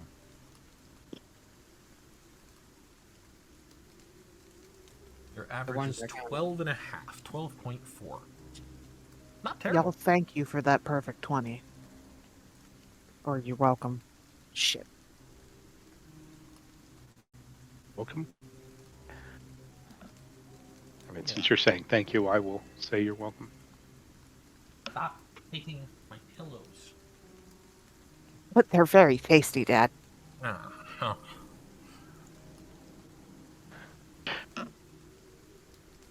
As you carefully tread the ancient pathway, One of you steps on a stone slab that sinks beneath your weight. There's a split second of silence hangs in the air, before a rumbling sound echoes beneath your feet, and with a loud, heart-stopping crack, the earth gives way, and your stomachs lurch as all 5 of you plunge into darkness. A rush of icy, fetid water engulfs you as you splash down into a hidden pit below. The shock of the freezing water is immediate, and it's all you can do to steady your breathing and not gasp in surprise. The echoes of your own splashes reverberate eerily off the unseen stone walls around you. Struggling to get your bearings, you realize you've fallen into a pool of shallow, stagnant water. As you rise to your feet, the murky liquid churns about your ankles, the underfoot unsettlingly squelchy. The taste of fear and excitement mingles in the air, punctuated by the dripping echoes of the pit. Suddenly, the underground silence is broken by a skittering noise that makes your skin crawl. The sounds of tiny claws and wings start to echo around you in the damp, dark pit. I need all of you to make a dexterity saving throw and roll initiative. Dancing lights. Was not supposed Yeah, to see any. yeah, I haven't put any tokens here yet. Just give me a second. Okay, I'm just, Hold on. I gotta put all the anxious tokens and down. worried. Ooh. It's a normal net roll, right? Whoops, that's not what I wanted to do. One moment. Let me add everybody to the initiative. I just need to know if I need to roll advantage or disadvantage. It's normal. Why did it not add you guys to the encounter? Do this by hand. One of you. I see me and Fig. And now Corthynd. I'm pushing the wrong button. That's Ugh, right. I can't get my head to pop up. If you right-click on your token, it should be the crossed swords. Amiga.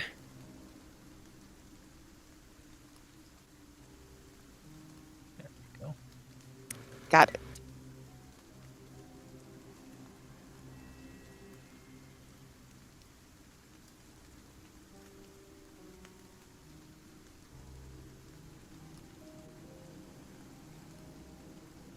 Are those what I think they are? I know, we'll find out in a minute. Am I not stressed out enough? You had to put giant millipedes in there? What? Let's see here. Dex saves. I see 4. Fal, you are prone.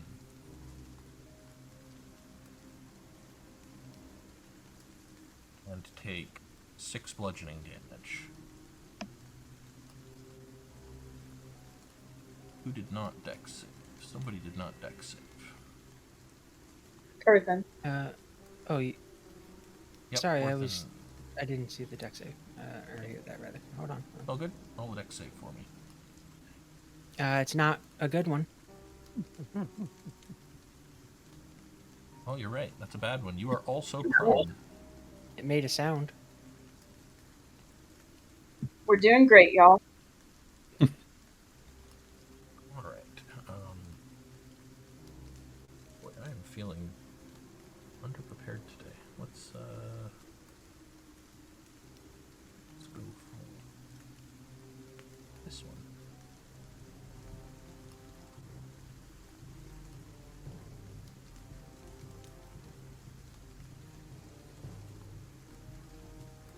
Can everybody see now?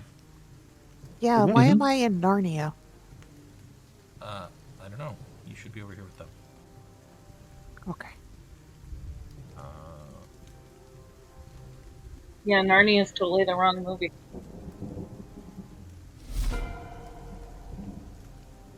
The Lion, the Witch, and the Stinking Fetid Well. Corthynd, you are up first. Oh, I love that visual tracker at the top there. Isn't that nice? Found that recently. Just great. I would like to object interact, open up my lantern. Alrighty. Like the full Yeah, I wide. gotcha. Yeah. Okay. Take a look around. Use half my movement to stand up. Okay.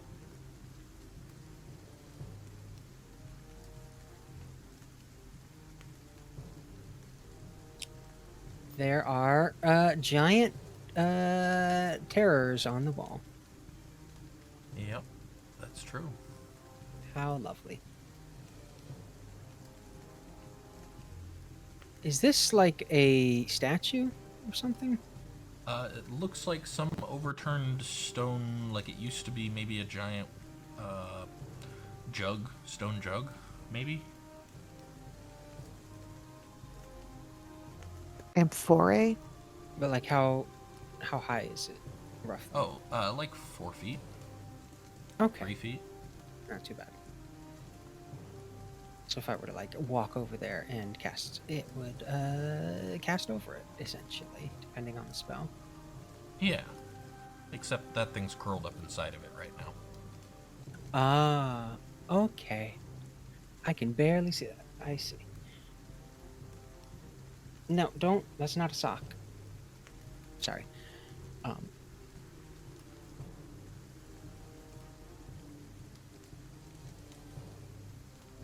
Yeah, I guess I'm gonna come over here if I can.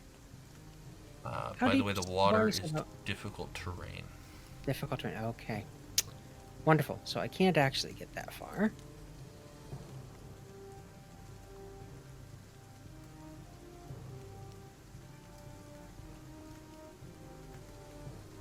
Half of 15 is like what, 7? I can't get very far at all. But you know what I can do is No, so it'll automatically track difficult terrain. You can go 15 feet. no, I can't because I spend half my movement Yes, standing up. so you have 15 feet left, right? It is automatically doubling movement when you move on this map. Okay. So the measured distance is the correct amount, so you can go up to 15. Right. It doesn't make sense. Anyways, I'm just gonna Eldritch Blast. And my point is you can move 15 feet, not 7, because the water is already accounted for Gotcha. automatically. But go ahead. Who are you Eldritch Blasting? What are you Eldritch Blasting? This thing. Go for it. I'm trying to Eldritch Blast. You probably need to target it. No, there's a dog trying to climb into my lap for some reason. Oh, I see.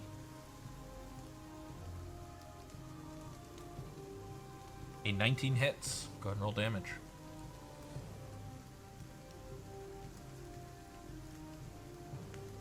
Nice. 6 damage. Yeah, you It's pulled 10 feet towards me. cool.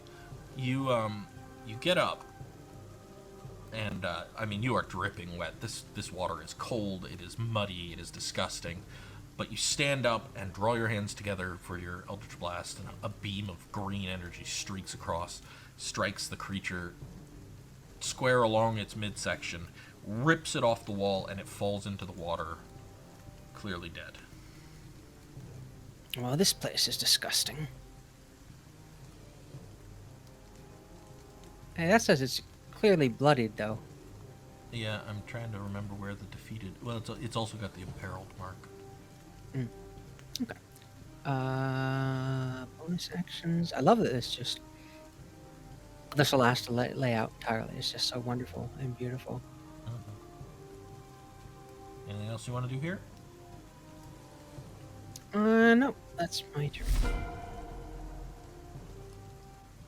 Cool. Out of the darkness to the south, a gigantic mosquito comes flying out towards you guys. Yeah, that's what I thought. I thought we turned those off in Alex's mobs. Matter of fact, I thought we turned off the cave centipedes too. It flies straight towards you, Fig. It does a 20 hit you.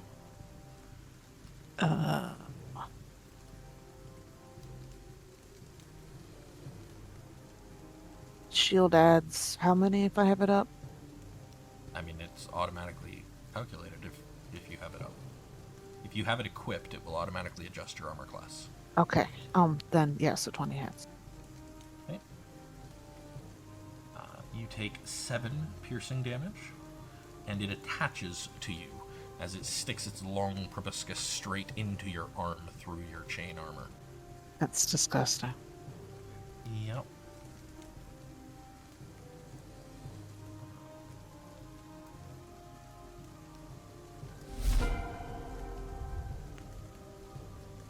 Another one flies out straight for you, Fig. The joy of Hold being on, the I first still in haven't line. remembered how to fucking put the damage for the first one in. Right click on your token. You should have a thing below your thing. Yeah, and you right can type clicking on this -7. thing is tricky. Cool. On your sheet, you can also do it. You can just type -7 there. Yeah, there you got it. Yeah, I thought Alright. it was just gonna make it actually -7, which I did not want.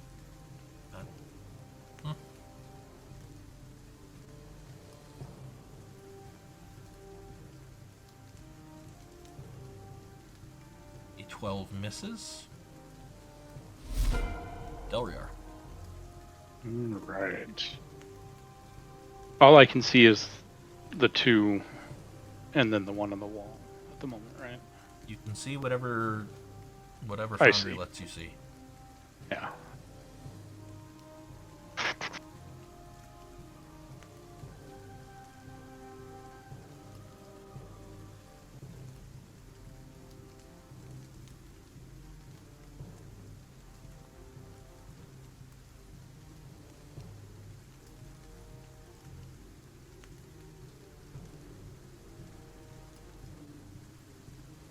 Which one are you targeting?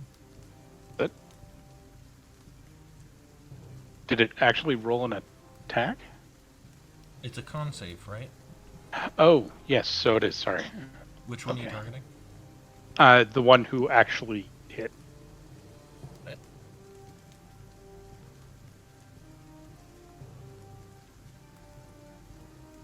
A 5. He takes 3 lightning damage. Looks pretty rough. But he's still attached to Fig.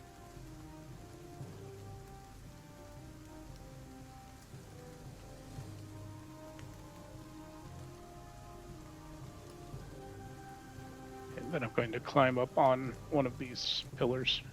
Yep, okay. That should do it. Quick turn. Wonderful. Fig, you're up. I'm gonna smash this stupid thing that's on my arm. Sure, go for it.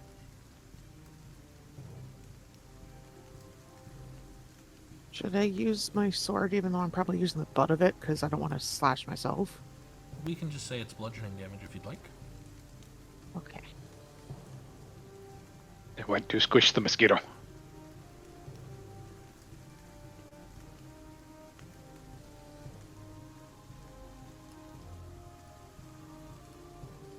I'm having so much trouble targeting.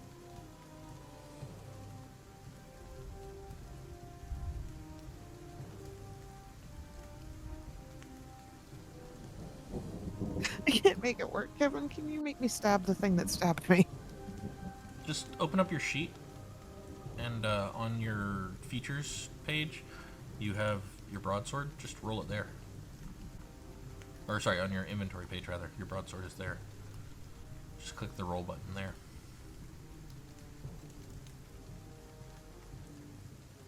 Although I can probably target for you. There you go. 22 hits. Go ahead and roll damage.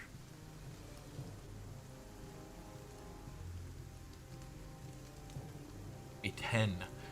Yeah, you reach up with your broadsword and just tear this thing out of you. And it hurts a little, but also it's infinitely satisfying to destroy this monster that was just biting you.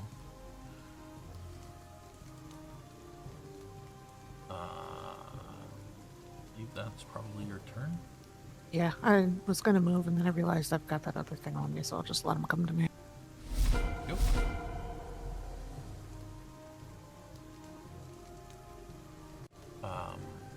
Off of the wall, a skittering creature descends into the water and makes its way towards you, Fal.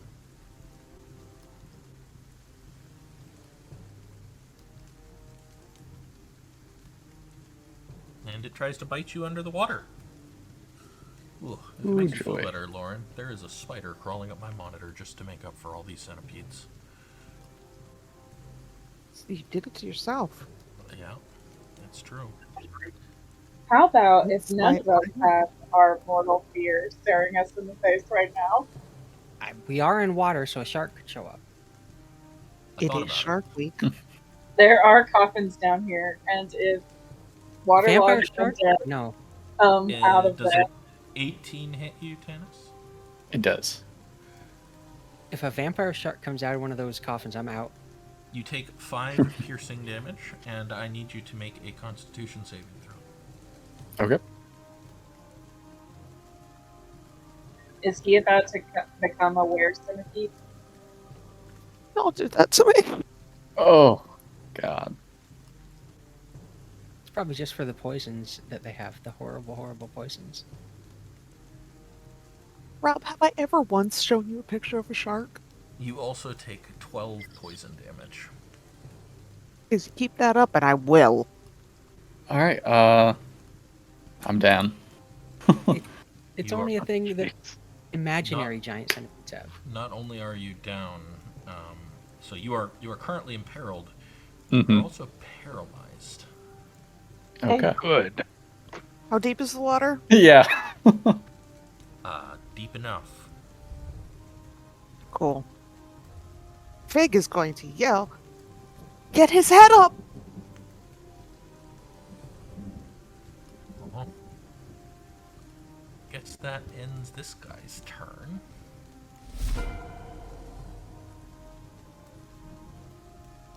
Which one are you? Oh, this one. Another flying creature emerges from below. Comes straight for you, Fig. A 20 hits again. The fucking sniper mosquitoes. 5 piercing damage, and attaches through your chain armor again.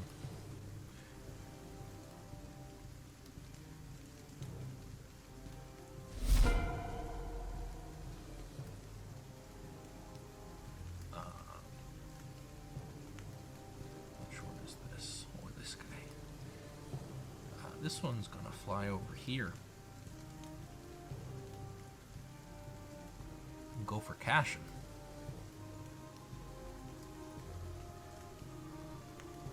An 8 misses. It does. This one's gonna fly over here and go for Corthyndahast.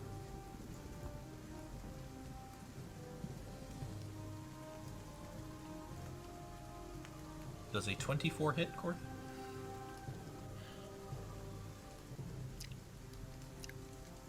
Right. Yes. So it deals What was 5 that piercing. It deals 5 piercing damage, and attaches to your shoulder. Not a fan. No, it's a sturge, not a fan. Yeah, no, I've died to these before. Cassian. Okay. I'm going to cross. Wait, how far is it? Hold on. Oh, far.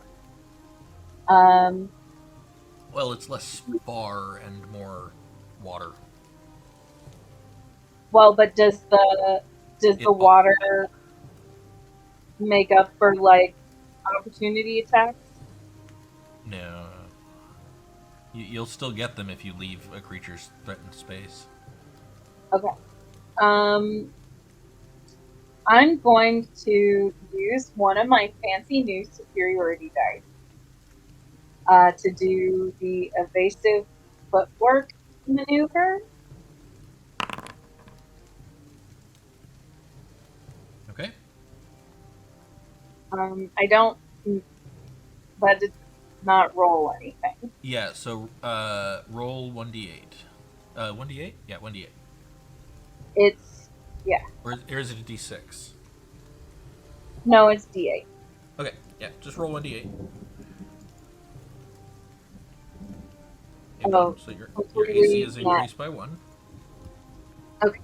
And then I am going to cross over to where Val is. Okay, that will provoke 2. You roll them. Actually, it only provokes 1 because the other one's attached, and a 10 misses you. Sweet. Now, while I am over here next to Val, I'm going to try to like drag his upper body up to like rest against my legs. Okay. Do I You need to like haul- make it strength? No, you can haul him out of the water. He's wet and soggy, but like even soaking wet, he weighs like what, 120 pounds? Dude's not that big. Okay. With him like up, is it a bonus action or an action to administer a potion? Sorry, to do what? To administer a potion? It is a bonus action to drink it. It is an action to administer it. Okay. I will use my action then to administer of water to him. Okay. Fal, go ahead and roll 2d4 plus 2. Okay. It is 2d4 plus 2, right? Yeah.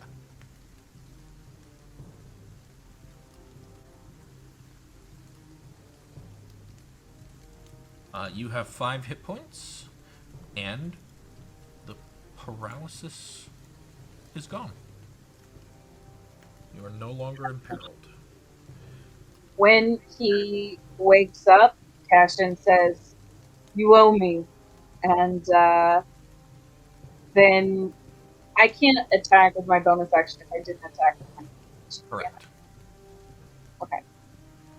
Then I think that's all I can do. Okay. Go ahead and hit the end turn if you would. Wonderful. And Fal. You are not unconscious at the start of your turn. Well, paralyzed at the start of your turn. Yep. That's a win. I'll just glance at Cassian. Sure. And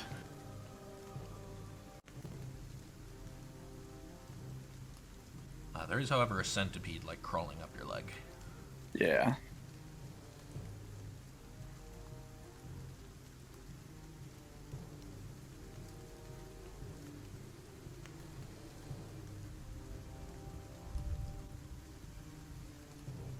So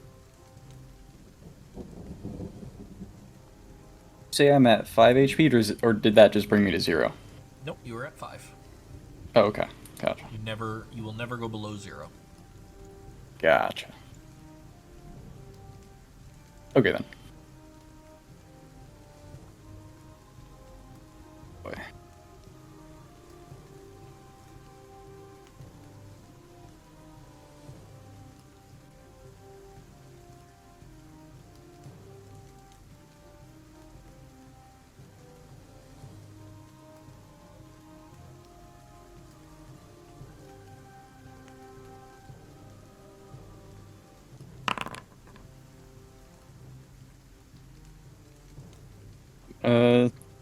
Try and bring out the bigger guns. That's a big gun to bring out. You are currently hitting Fig. I assume that is not your intention. No. Can I hold on? If you switch on the left side, there's the double ruler looking thing. If you click on that, it'll let you move the moonbeam around. Niven, Yes? What? in case this comes up in the future, which form is my natural form? This one. Okay. Because, like, I wasn't born in this form. This one.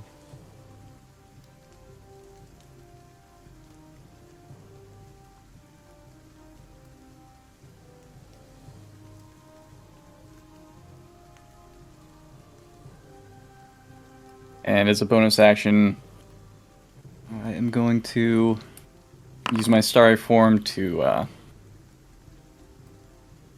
have a constellation of a dragon form on my body. Cool. All right, you are starry. Does that end your turn? Yep. Go ahead and click that end turn button if you would. Oh, my turn again. I like when it's my turn. Oh boy.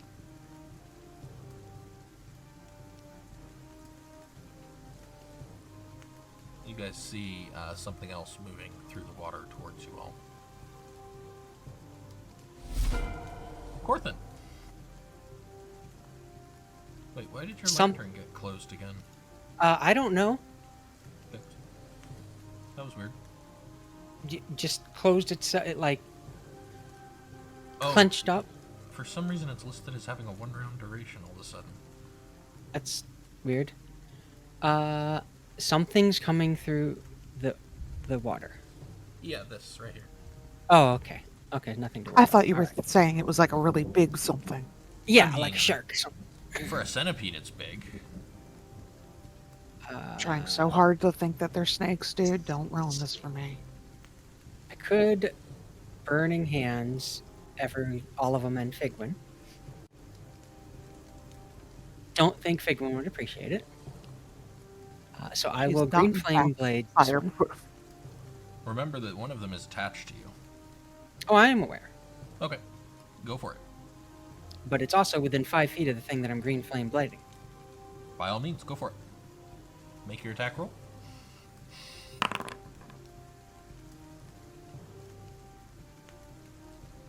Oh, right. Requires the actual. Weapon Can I attack roll hold first. my mosquitoed arm within 5 feet of the stupid? Not Hey, bad. that's pretty good. 23 hits. Yeah. And damaged. I mean, that's a lot of overkill is what that is. And 4 fire to the one attached to me. Yeah. You kill both of them. Thank Azuth.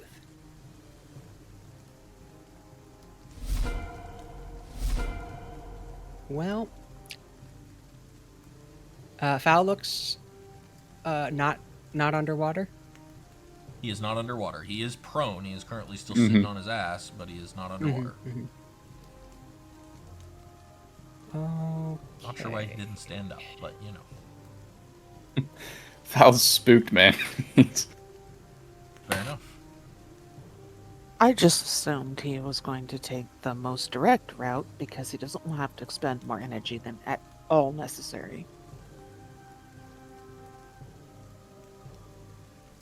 Sure, this is right. Oh wait, where are we going? What? Oh, I'm on the wrong. Back on the person.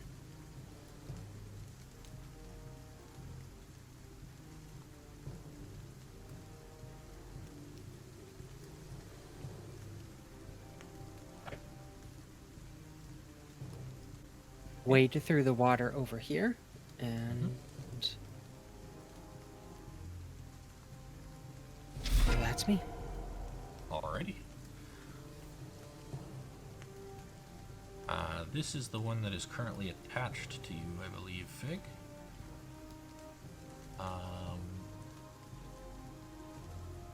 At the start of its turn,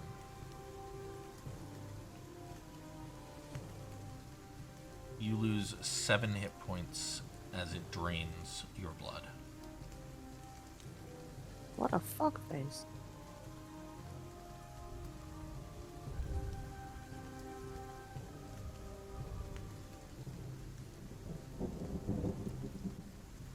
And that's its turn.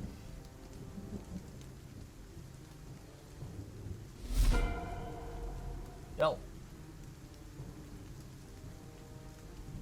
I think it's starting to look a little pale. From blood loss.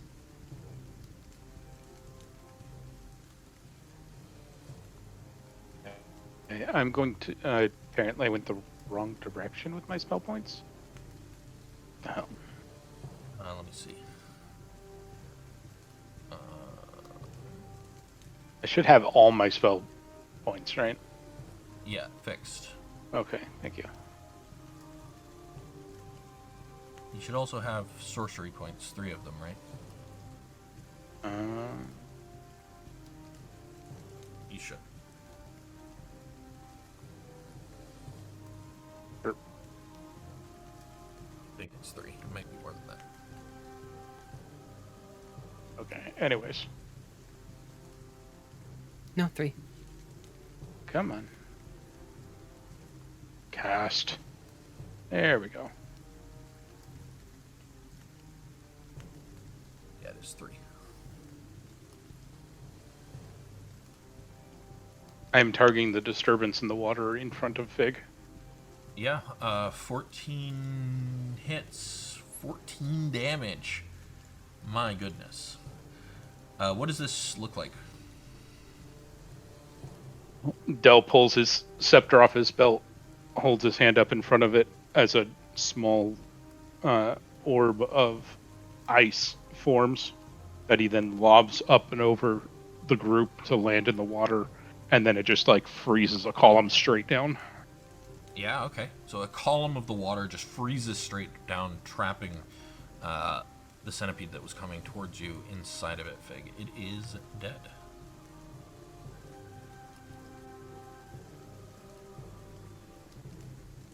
Does that end your turn? Yeah. Where to go? There it is. Fig, you're up. There we go.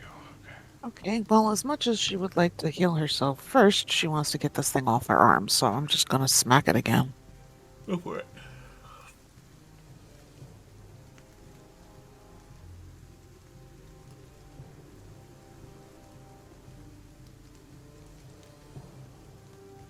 Right, can't get the targeting work. Hold on.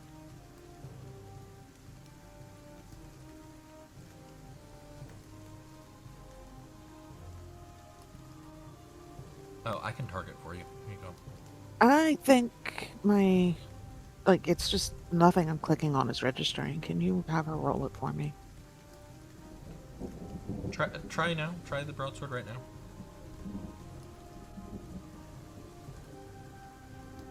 Yeah, that worked. Critical Okay. hit. I pushed it too many times. I'm sorry. Oh, yeah, well, so sometimes, yeah. I know what happened. Yeah. But you did Yeah, critical on your first roll there, so go back up to that Yeah. one and roll damage.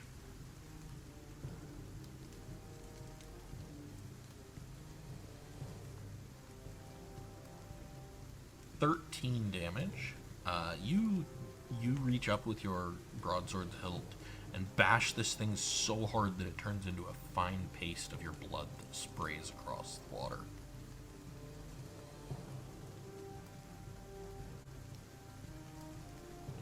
And lay on hands is an action, not a bonus action, right?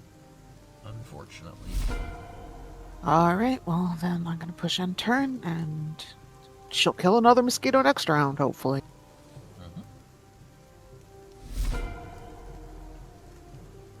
Centipede is going to try and bite you again, Foul. It has advantage because you are prone. I think at the start of its turn. Yeah, doesn't the moonbeam do Oh, something? Moonbeam! Thank you Yep. for reminding me. I have the memory of a goldfish. Let's see. Moonbeam is a con save. That. Can you go ahead and roll damage since it takes half on a failure? Oh, wouldn't the other thing have also at the start of its turn? It hasn't had its turn yet. It's right before Del. Ooh. Oh, you're right. Good catch. Oh, I must have killed the wrong one. That's why. I'm okay with that.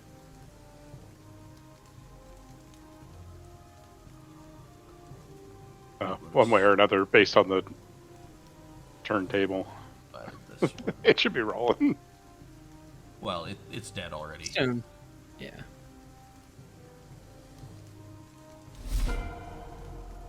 This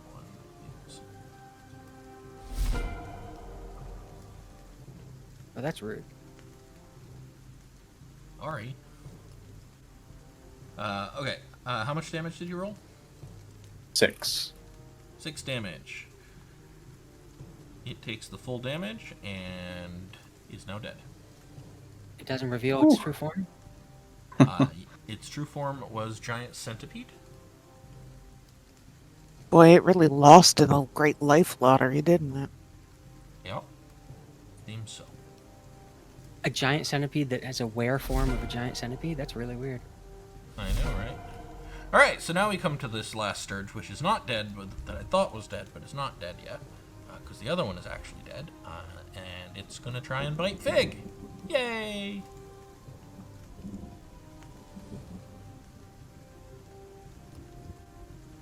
Misses. Cassian. Okay. So is the one next to Fig the only one still alive? Yeah, looks like it.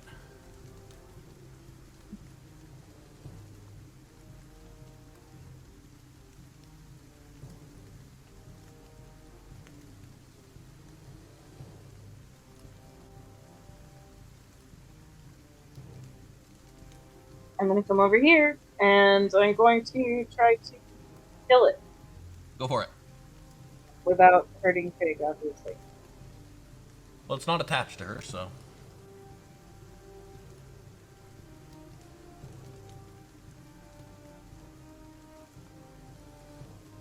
A 7 misses. Yeah. But can I do my bonus action? Yes, you may. I do appreciate your caution at not hitting me. Is a, 14 hits. oh, no, well, that's not fine. An attack is an Well- ability check, though, right? No. Attack is not an ability check. And I can do sneak attack, right? You can, yes, because Fig is adjacent.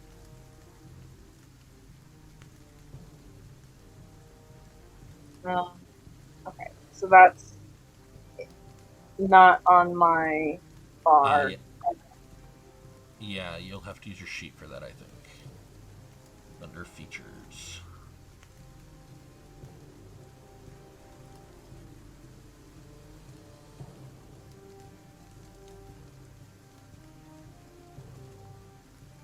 Oh, all it said was that I disabled.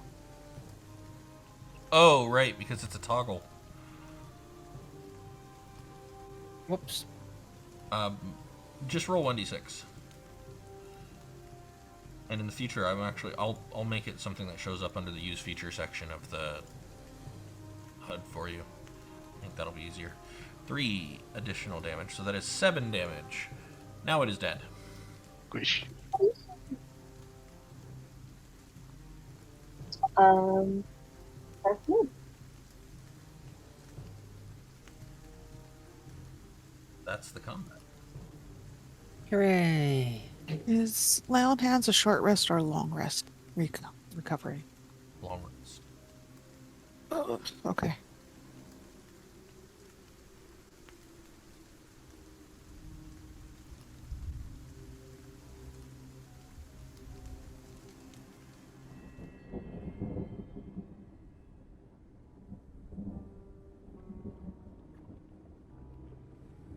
Well, that was awful. I feel a little lightheaded.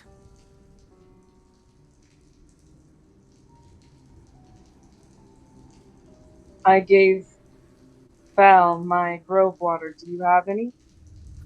Oh, yes. And she will drink her grove water. Go ahead and roll 2d4 plus 2.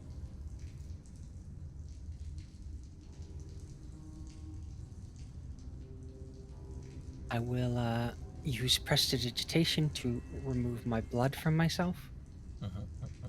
And the stains from the water and the smells. And mending to repair the tear in my shirt. Nice. With the beasts defeated, the murky water around you settles back into a deceptive calm. ripples spreading out to lap at the foot of a set of stone stairs to the north and a shadowy alcove to the south. You find yourselves standing in the shell of what was once an elegant octagonal chamber, now marred by the passage of time and neglect.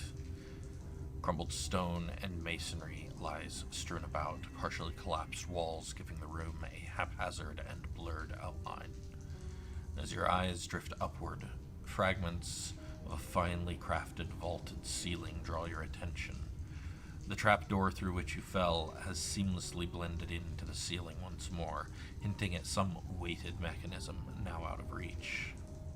Despite its dilapidated state, a sense of its former grandeur still clings to the space, a silent testament to its history. The heavy-set door at the top of the northern steps, clinging to its rusted iron hinges, seems to be your only way forward.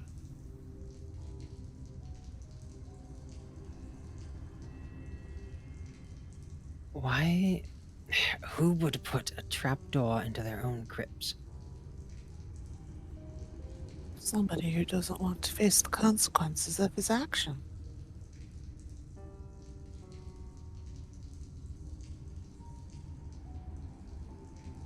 The They'll stairs jump look from like pillar to pillar to rock to the stairs. where Dell is, right? Stay out of the water. Yeah, Dell is on the stairs right now. Fig does not. Fig just trudges through the water.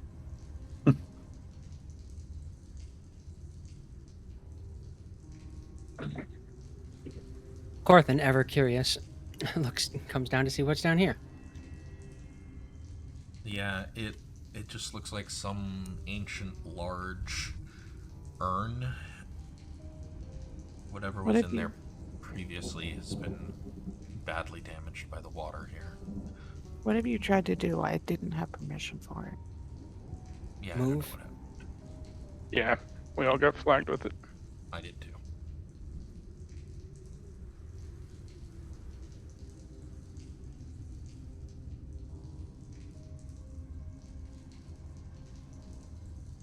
Anything of note in here other than like remains of people? Did you not hear what I said about it? Yeah, I just I'm shifting around. Anything that would have been there has been badly damaged by the Okay. water. That's what I said. Gotcha. Do I need like half of a skull? There is not half of a skull there, despite what's on the map. Okay. Oh darn! It's just water. All these corpses are probably all waterlogged too. Rude. Thankfully, we won't ever know. I mean, we could find out. No, we couldn't. Thankfully.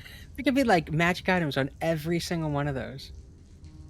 Fortunately, these corpses will get to keep their magic items and not ruin the balance of the game. Dell is going to see what he can do with the door. It's a door. And it looks like it's rusted shut, you said? I did not say it's rusted shut. I just said it is. Let's see, what did I Does say? it look like it opens into the crypt or out of it? It looks like it opens away from where you are right now.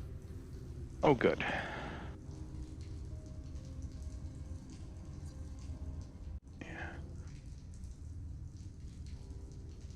I just said it's heavy set. Oh, it does have rusted iron hinges, but they're not like rusted shut. They're just rusty. You know, Dell, I could probably just kick it open. Are you saying my last option was too loud? I'm saying maybe there's better uses for your magic. Oh, that one hardly taxes me, but if you would prefer to kick down the door, by all means. I have an unlimited amount of kicks in me.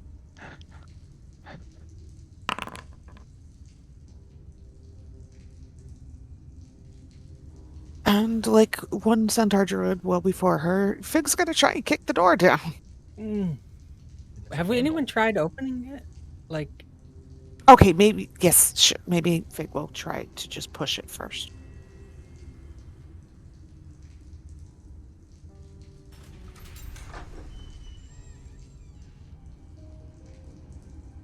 I mean, that was That part of being- what I meant by see what he can do with the door. It's a door. That's all I said. Is it's a door. You didn't say you wanted to open it. Stepping through the creaking door, you find yourselves in a cold, damp stone corridor that stretches out to your left, gently bending to the right before making a sharp turn at its end. The echo of your footsteps ring out, a chilling punctuation to the eerie silence that dominates this space. Halfway along the winding corridor stands an ancient stone sarcophagus, resting in solemn grandeur. Age and dust have dulled its intricate carvings, but a small brass placard clings to the stone, inviting inspection. The silence deepens around this relic of the past, adding to the room's heavy atmosphere. The scent of age-old stone and weathered wood fills the air, hinting at the mysteries that still dwell within the manor as your eyes are drawn to the final turn in the corridor. How do I make the map scroll? Right click. Your favorite button. Nope. Yeah, it's right click and drag. That is absolutely the worst thing on a touchpad. Yeah, it can be. Especially on that touchpad. Yeah, and I just didn't get my mouse set up. I should have.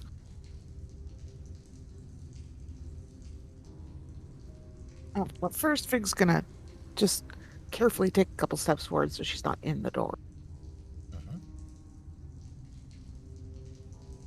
I suppose we should be thankful that there were no undead within that crypt behind us. Hush! Do not invoke that. Don't invite them.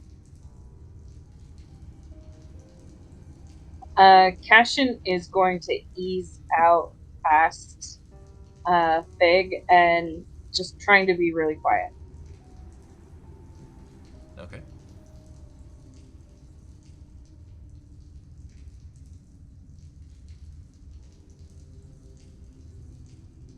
What's that black streak? Why can't I see past it? Oh. Because the light didn't come out yet. Got you. You should have dark vision, don't you? Not in this farm. Oh. And I was gonna shift, but then Corthyndahast brought his lamp out, so Great thing about a candle that can't go out is the water does nothing to it. okay, I went further than I meant to, but guess I'm looking at this internment now. Yep, that's the sarcophagus I mentioned with the placard on it. She's not gonna disturb it, but she will read the placard. It says, Eldrin Drothglas, beloved son of Lord Eltrim Drothglas, born in the year of the quiet earth 1161 DR, met his noble end in the year of the immortal imp 1185 DR. His bravery was a beacon, his heart a fortress. Struck down by a storm, we honor his memory and mourn the future that was lost. Rest in valor, Eldrin, until the world is reborn. Do the math for me. How old was he? 24? Okay, so it's not like he's a child. And this was some 300 years ago? Yeah, I obviously I was just curious. I think if he'd been like 3, Fig might have said something, but Have I heard of Drothglas? Make a history check, please.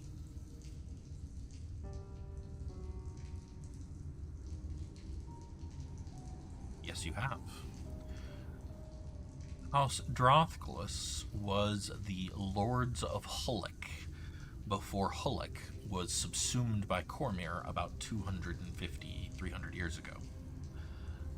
Eltrim Drothglas, the father in this story, was the Lord of Halek, who eventually surrendered to King Printaler in 1190.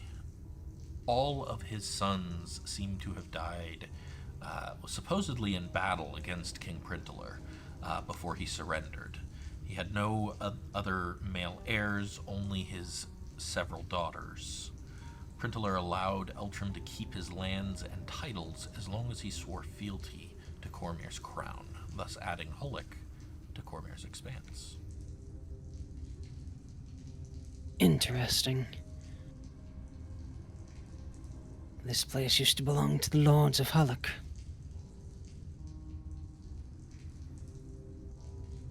How long ago was that? Out of character. 1190, I said, so it is 1493 right now. Okay. So 300 years almost exactly.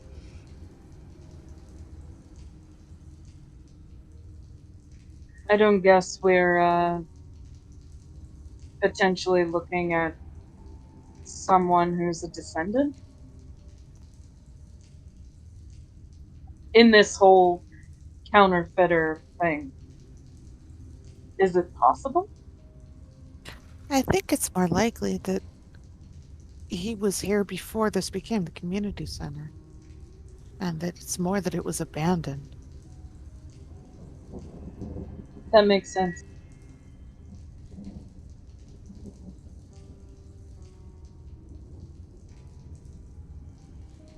And in fact,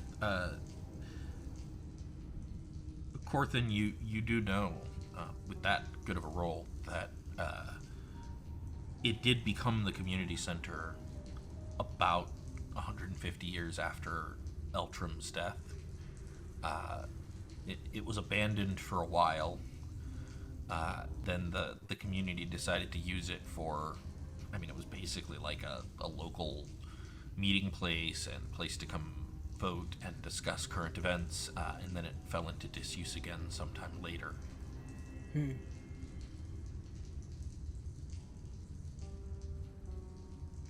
This place was turned into the community center sometime after Halek joined Cormyr.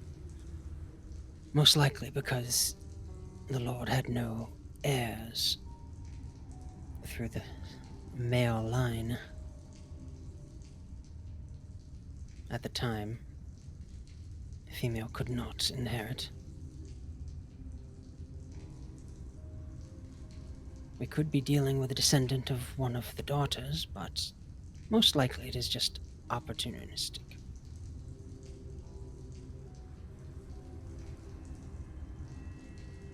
Let us move forward then.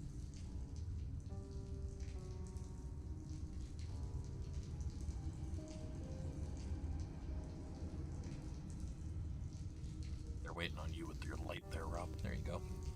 Well, look, another door. Cassian will inspect this one, see if it looks like there's anything hinky with it, any traps, anything like that. Make an investigation check if you would.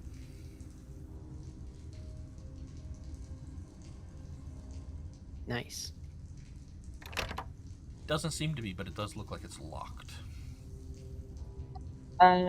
He'll try it, and then if it is locked, he will get out his thieves' tools and try to unlock it. Yeah, it is locked, so go ahead and make a Thieves' Tools check.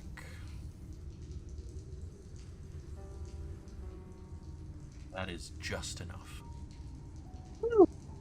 You stick your tools in the lock and begin fiddling around. It's a little easier than most of the locks you've dealt with, probably due to its age.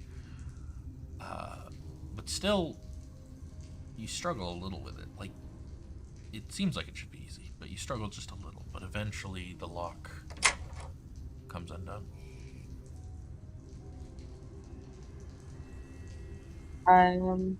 He will open the door. Go ahead, click on it. Beyond the doorway lies a modest corridor stretching out before you. It's a stone hallway about 30 feet long, stark and austere, only about 10 feet wide. There's an intimacy to the place that makes it feel like a solemn silent chapel. On either side of this narrow passage rest a series of stone sarcophagi, their lids carved with the respectful depictions of soldiers and servants. They lie at rest, like a procession of stone guardians forever frozen in time. The air here is still, as if the very stone walls hold their breath out of respect for those who lie in eternal sleep. It becomes quickly clear to you that these were the trusted men-at-arms and servants of Eldrin Drothclus, a fitting tribute to their loyalty.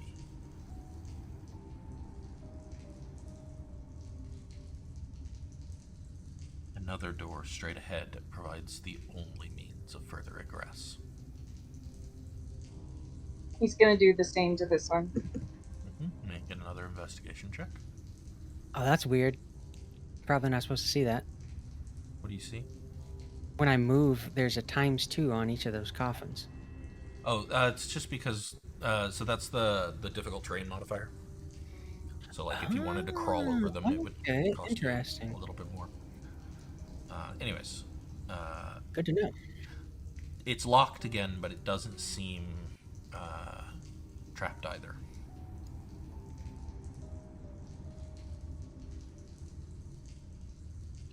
You stick your tools in the lock and once more find that it is a bit of an outdated design, a bit easier to work with.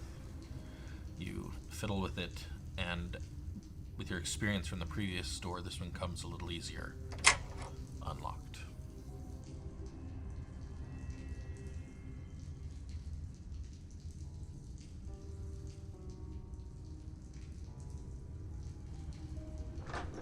As the doorway opens, a low growl echoes from within the next room, a primal sound that prickles on your skin with anticipation. The growl intensifies, now joined by a second one, the warning clear and undeniable. The chilly air of the octagonal chamber wraps around you, carrying the scent of damp stone and age. Your torchlight dances over the 6 stone sarcophagi set against the walls, their polished surfaces mute witnesses to the scene unfolding. In the center, a wooden ladder leads up to a trap door in the ceiling. Standing in a semicircle around the base of the ladder are 3 teens, their wide eyes betraying fear, yet with determination they grip their makeshift weapons. The remnants of a recently extinguished fire pit and scattered belongings suggest a temporary camp. The growling mastiffs have halted their playful wrestling and focused on you, their bodies tense and ready to spring. The cold gleam in their eyes is predatory, and as the teens adjust to your unexpected intrusion, their weapons drawn, the tension in the room threatens to shatter. Roll initiative. Children.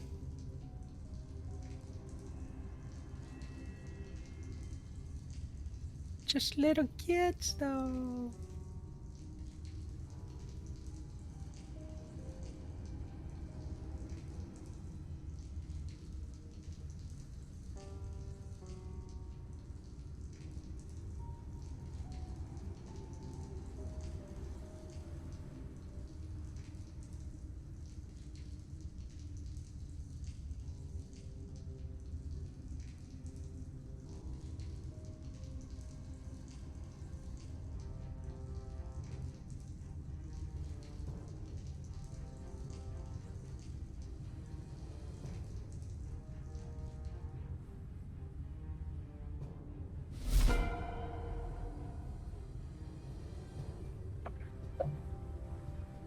First up is Foul.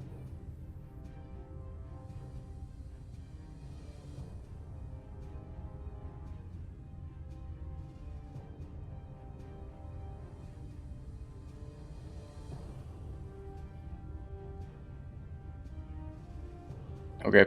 All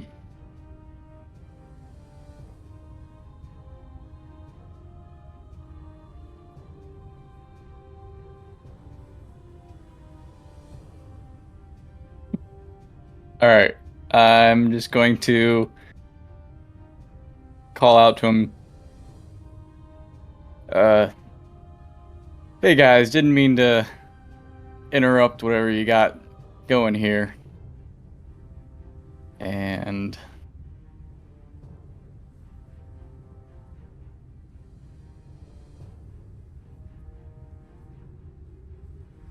I'm gonna do it again. You gonna drop moonbeam on these poor children? You monster. You absolute monster. What? Hey guys, we didn't mean to intrude. Moonbeam!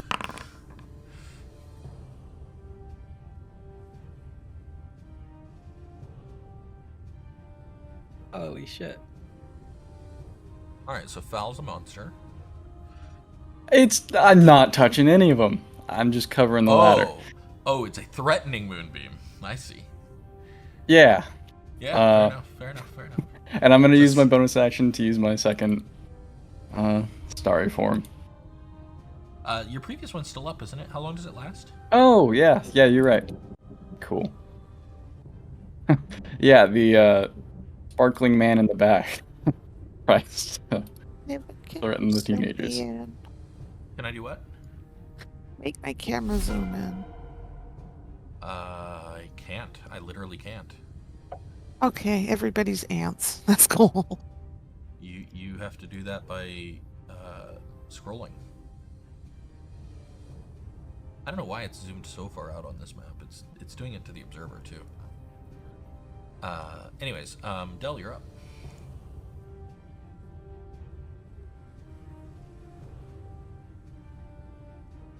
Okay.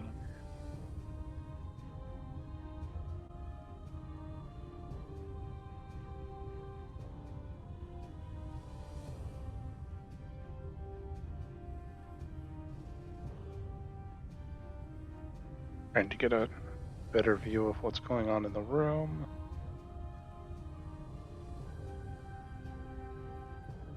You're not concentrating on anything, are you? No. I didn't think so. I don't know why I said you were. It still had dancing lights up from the last time. Oh, got it.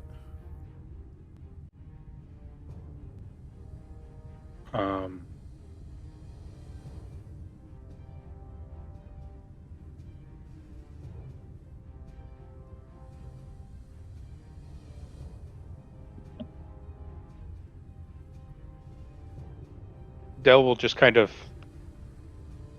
look over Cassian's shoulder and say, "Oh dear, did we interrupt something? We kind of fell and are really just exploring."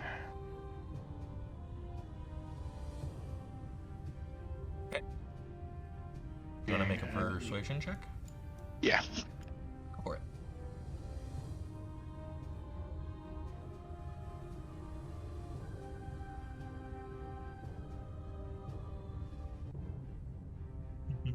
No. Not very persuasive. It might have something to do with the giant fucking moonbeam that's in between us. That's a better roll. I assume that was your Inspiration. inspiration. Yeah, 16's a much better roll. As you say that, these two, the two boys, look a little hesitant, like they're not sure they want to do this. Maybe back up a step. The girl looks very determined.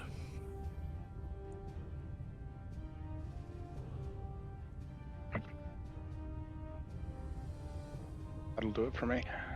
Okay. Go ahead and nextify. Yeah, I'm working on it. There we go. And in fact, the girl replies, "Juno, Brutus, get him!" And the dog rushes forward. Remember, I can talk to them, because that's about to come up. Moonbeam does trigger when they go into it, right? Yes, it does.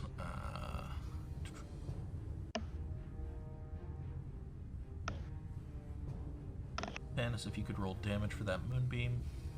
These 6 poor again. puppies. Okay. As Juno runs through the moonbeam, she takes 3 damage and is bloodied. She yelps in confusion and surprise, skids to a stop in front of you, Cassian, and looks up at you very confusedly, and then tries to bite you, maybe? Does a 19 hit? It does.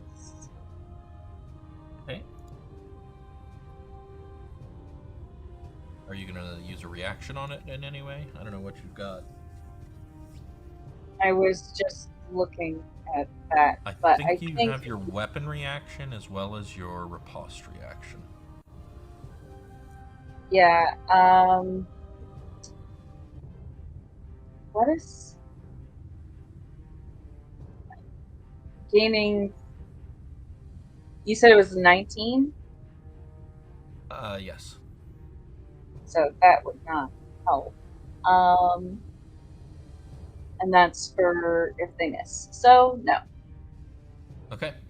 Then you take 6 piercing damage as Juno's teeth rip into your arm. Okay. That is her turn. Fig. Well, Fig's gonna come crowd right up against Cassian because I don't think she can get through the door. You could probably get in front of Cassian, actually. You just couldn't get past Juno. Actually, you could. You could Right. squeeze. You could squeeze to here. I'll actually just squeeze in between them. That will give you give attack rolls against you advantage right now. If you are squeezing at the end of your turn, Squeeze. it will cause issues. Oh, okay.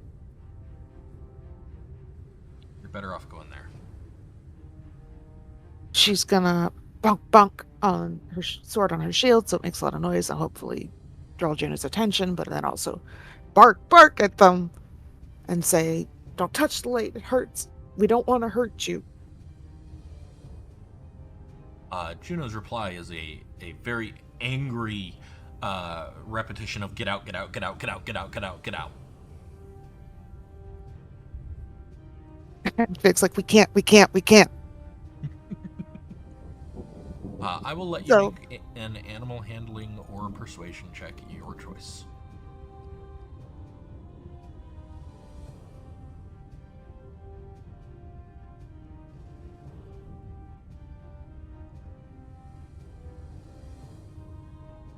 Pretty good roll. And for everybody else, your paladin is actively barking back at the mastiff barking at her. Cassian frankly assumes that this is like some sort of weird intimidation tactic. Kind of looks like one, yeah. Does that end your turn? Or do you want to do anything else? Oh yeah, I have to push the button. Actually, I'm gonna ready an action You to. used your action. Oh, I did. Yes, The never mind. attempt to persuade Juno is an action. Yes, I forgot. Passion. Okay. I am going to try to. I don't want to hurt anybody in this room. So I'm going to try to, like, he drops down into a crouch.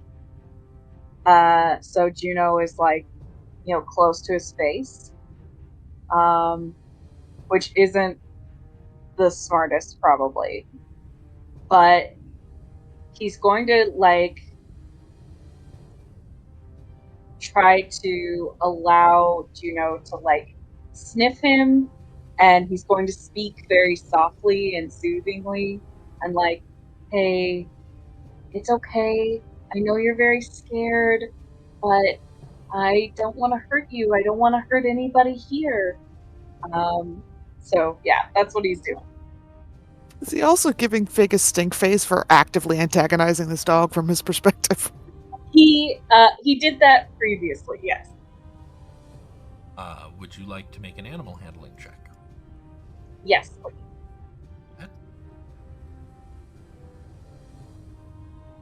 Oh gosh. I'd like to reroll. Okay.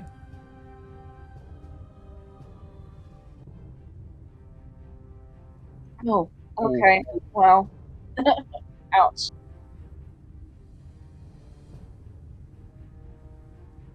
Does that end your turn? Yeah.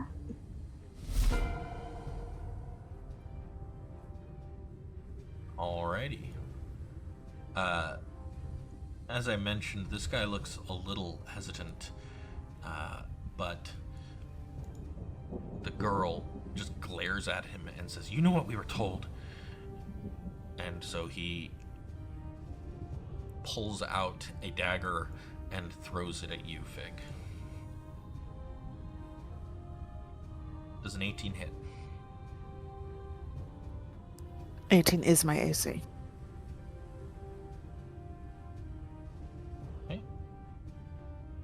Just hits. You take 2 piercing damage as the dagger slices through your chain armor just a little bit. That will end his turn. Bonus, now we have an extra dagger. The girl just rolls her eyes, yells at all of them and says, "Cowards!" and then rushes towards you, Fig.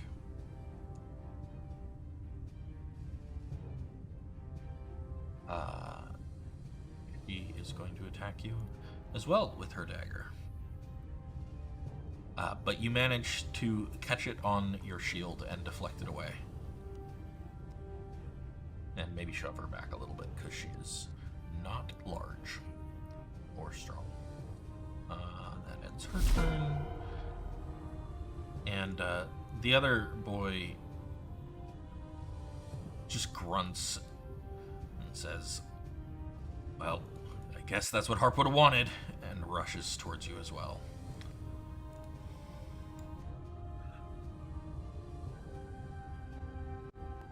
He has a short sword. She slashes at you with, but like with her dagger, you manage to deflect it with your shield. Corthynd. How old do these kids look? Older teens, 18, 19, Older 20. kids, okay. So, okay. Not any chance that they could be any of the missing children then? Because the oldest is 13. No, not a chance. They're not children. They're borderline adults. Mm-hmm. See, I thought they were like kids. Right, No. right. Well, I mean, in that case, yeah. I don't feel bad.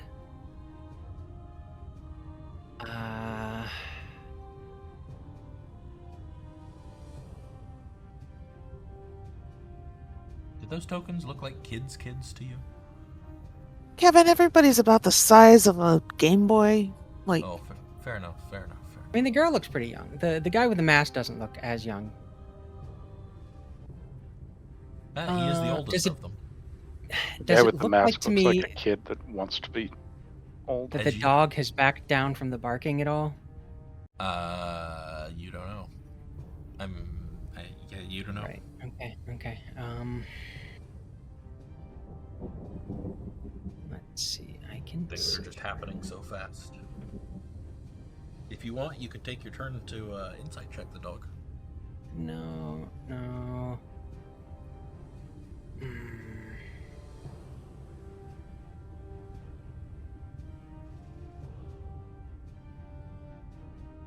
Why don't we all just calm down and you can explain what you're doing here? Hold person on the chick. Okay. I thought you were going to do something sensible like calm emotions, but no. I don't have calm emotions. I You have would have to have burning calm hands. emotions. That's the opposite of calm emotions. She is paralyzed. I'm so proud of you, Rob. For not For- burning hands the children. No, for knowing that burning hands is the opposite of calming emotions. Listen, it's either the opposite or eventually gets there. Anyways, she is paralyzed. Okay. For the record, the absence of emotion is not the same as calming. Just putting that out there. Yeah, that is fair. And that's my turn.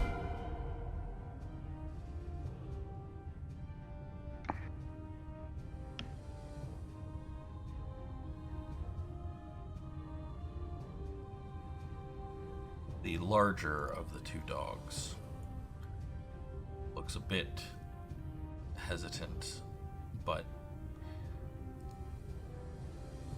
his owner went in, so he's going with her. Brutish rushes towards you, and you can hear him. Fig, you understand that he's avoiding this. He heard you. And he is saying, "Leave, leave, leave, get out, leave, leave, leave, I'm sorry, leave." As he tries to bite you. It seems his heart isn't quite in it, because even though he gets his teeth around your chain armor, they don't pierce. Poor baby.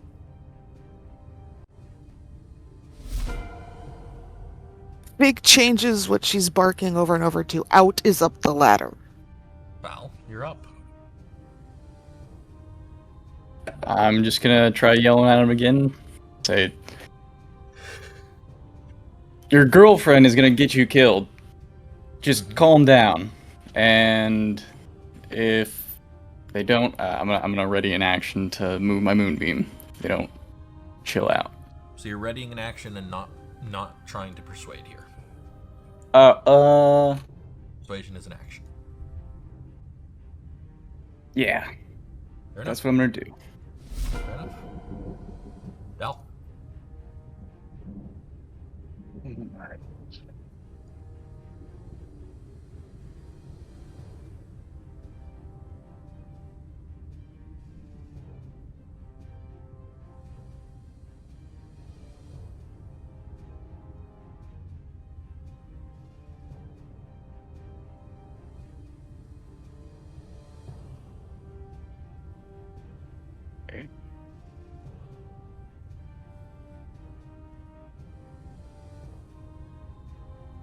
You have one more chance to stand down, or we start actually fighting you.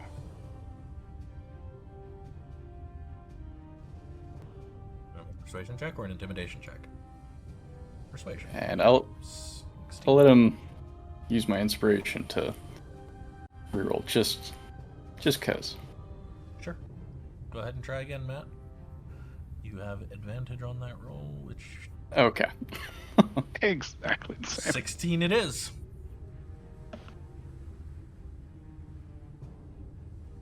That's the most Matt thing I've ever fucking seen. Are you done? No, I'm going to also...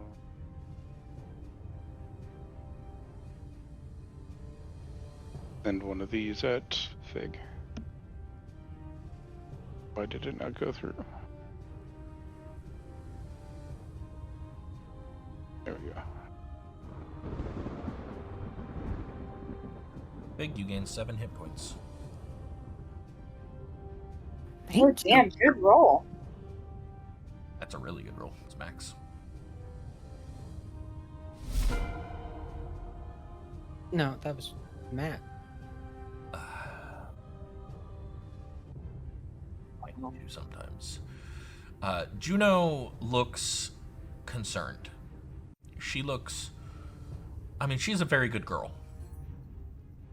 And Yeah. she did just bite you in the arm, Cash. And now there's this other woman who's barking at her in a language she understands. But also her person is attacking that person, and Juno looks confused. Understandable. Juno is still barking, leave, leave, leave, get out, get out, get out, get out. She is going to take the dodge action, however. Good girl. Big.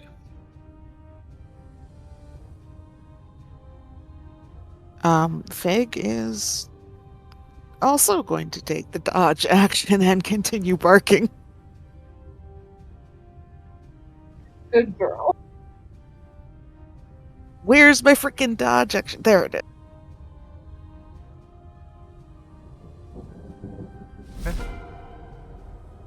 Cash. Cassian stands up and says, "Look at us. You can see that we could hurt you very badly if we wanted to, and we obviously don't. Please, just let's talk." Stop this.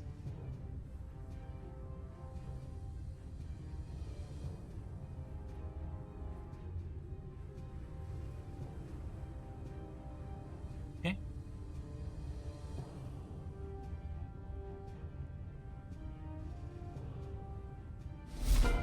That's a ability check, right? Yep. Yeah. I'd like to use my reaction to cast guidance. Go for it. Oh no, wait, no, I can't. Why not? The new version's failure only. Oh, it's only on a failure. Interesting. I didn't know that. I Yeah. like that even better than I thought I liked it. Yeah. Yeah, and I'll tell you, an 18 charisma certainly succeeds in shifting their attitude. I would assume so. This guy back here looks at the two in front of him, looks at all of you. Ellen, I don't know if this is right. I'm not sure if this is right. I don't think this is right, Ellen. He is going to ready an action.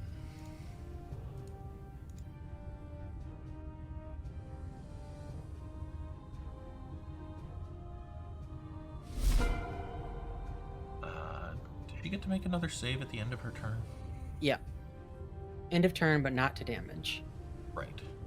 Oh, also, I will just remind you, I still am wearing the Purple Dragon Tabard if that makes any impact on them whatsoever, negative or positive.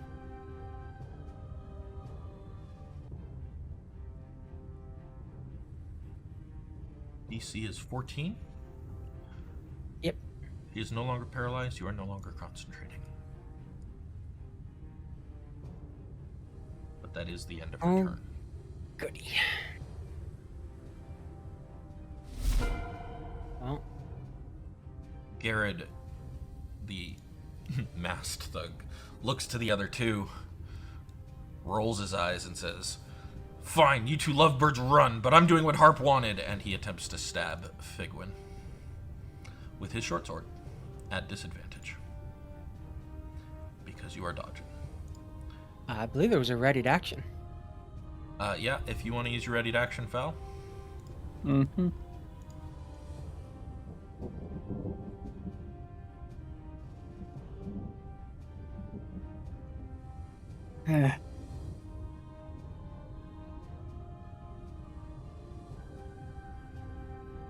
You're gonna Okay.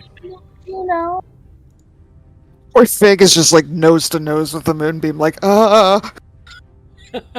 again for the second time in one fight or in 1 hour.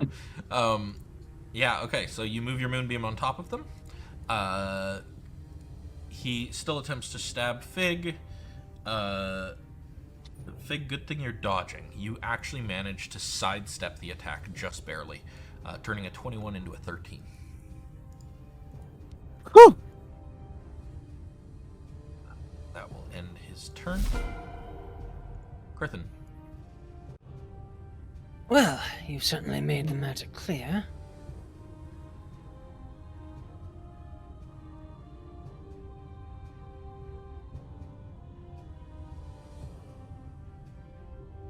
So it'd be squeezing to try to get between Cassian and the dog, right? Yes, and you would have to end your turn squeezing to do that. You could go there, cast a spell, and then move back if you wanted, but that would provoke opportunity attacks. Ah, well. I will, Is this re-on?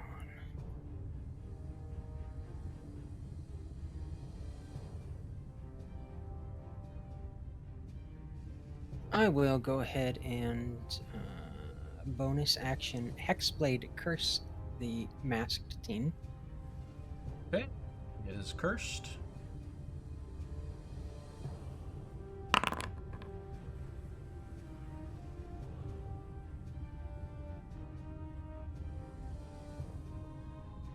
And then Eldritch Blast. For it.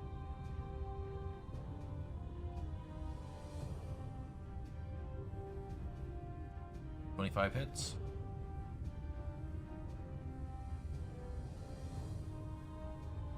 Plus an additional 2 from the curse.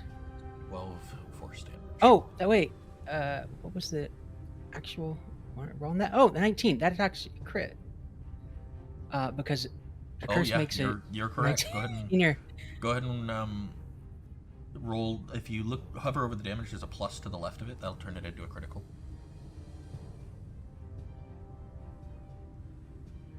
What? Oh. What? Oh. Oh, there we go. Whoa, Okay. damn. So, yeah. Does it static numbers?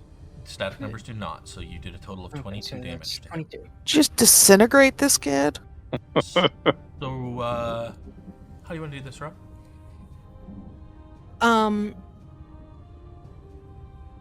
Precision shot right through the heart. Yeah. So, you guys watch as Corthyn draws his magic into him, and after a moment, the masked kid's eyes just briefly flicker green, like not like he's reflecting Corthyn's green light, but like a deep, deep, unsettling color green, like they are shining themselves. And he looks around himself in confusion, and then Corthyn flicks his magic at him, and a beam of green energy streaks out and goes straight through the kid's chest, emerging from the other side. And that's what happens when we actually attempt to fight. He slumps to the ground, dead. And I heal 5 hit points. Yay! And you heal 5 hit points. Like, the Eldritch energy sort of leaves the body and twirls over to where I am, and I'm just looking, much healthier now. Who's next, then?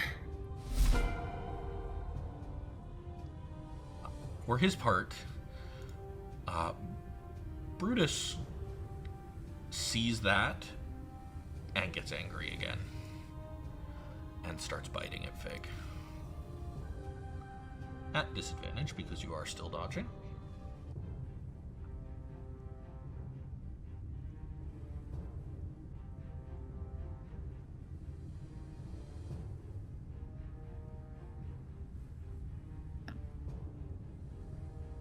That is an 8.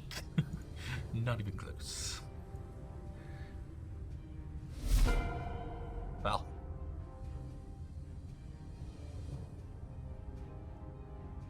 Sorry, kids.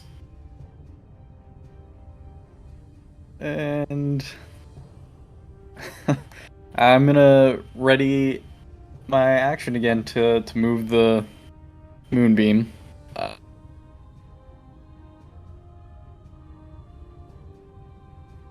Okay. If this kid starts running for the ladder, I'm gonna move it on the ladder. Jeez. Brutal. Okay. Del.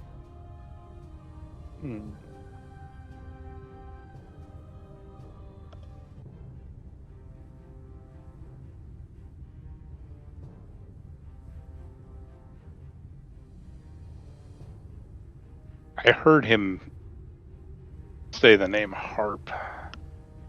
You heard Harp twice. Both the guy that Yeah. just died and the blonde in the back have said that name. The girl said it too. Oh, you're right. She did. So 3 times. Each of them have said it at least once.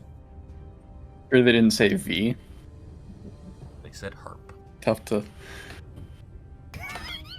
Like an audio distortion when they say it. It could be either Yanni or Laurel. Yeah, Yanni, Laurel, V, Harp. They all sound the same, right?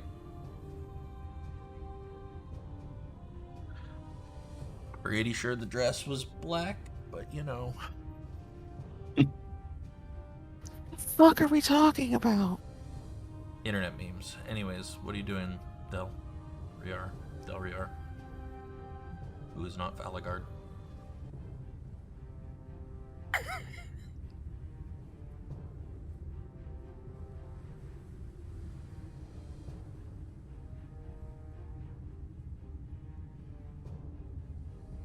There's no good spot for me to like step into this combat is there?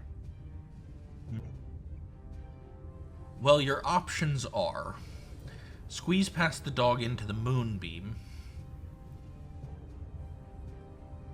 Yeah, no, that's your only choice. If you want to step into this combat physically, you will be standing in the moonbeam. Because the only place that's open to squeeze is to Fig's southeast. Mhm. Every other space is occupied by a hostile opponent.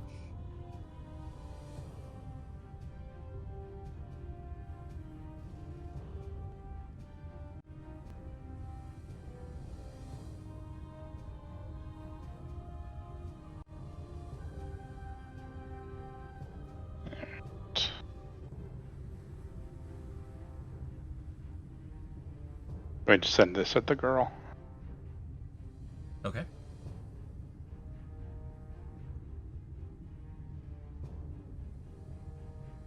He just passes the save.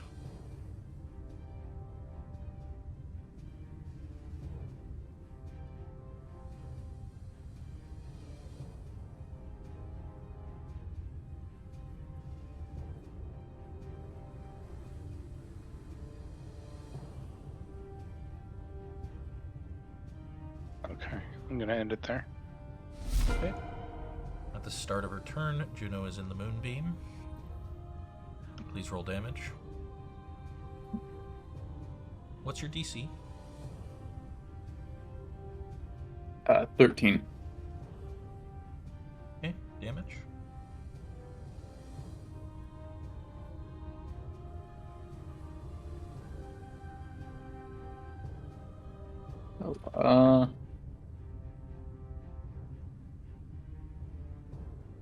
You may just recast it, but don't use a spell slot. Okay. Something ridiculous like 1d10. I think it's 2d8 actually.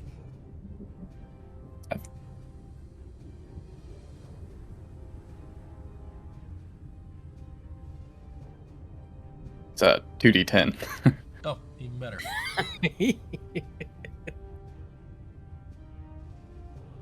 Yeah, There's there was like a reason why I liked that spell a lot. watching Figwyn's reaction to the moonbeam very carefully.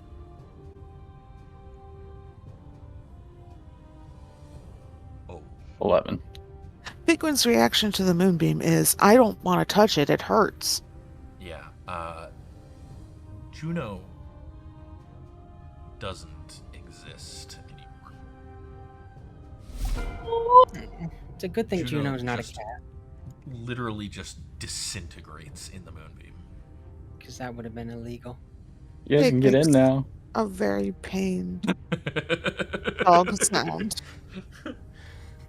Yeah, Cassian also makes just like a really gutted noise.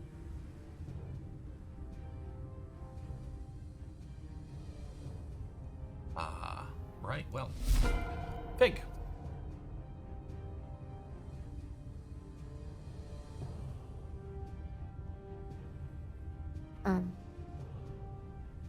She's gonna continue to dodge action with her shield up, and this time what she's barking to Brutus is, I'm sorry.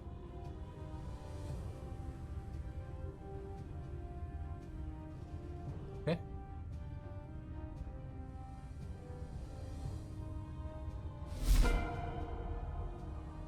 Cassian turns around. Well, first, because now we have bloodstains on the map and not people. From the look of the masked guy's body, is there any way to save him? Oh no, he's dead. A bolt of green energy pierced his heart. There is a hole in the front and back where it went in and came out. And if he were dead, he would have fallen into the moonbeam. Or if he wasn't dead. Yeah, that's He would be true. floating in it. Okay. This is bad. And this dog's gone? Oh, yeah, okay. So Cassian is going to The moonbeam hurts you when you walk Enter. into it. Yeah, if you enter it or start your turn in it.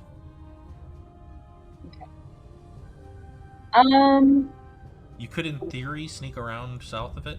You could squeeze past it.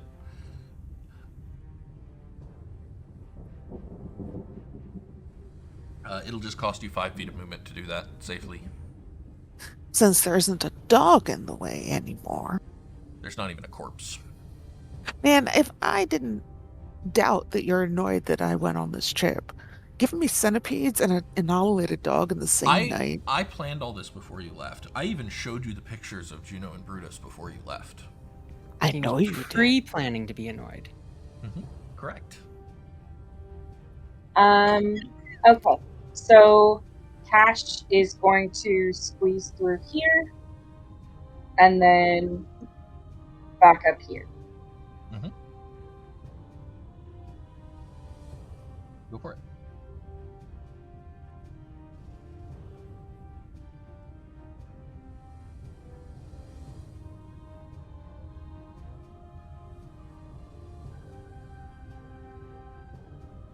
And he's going to hold an action to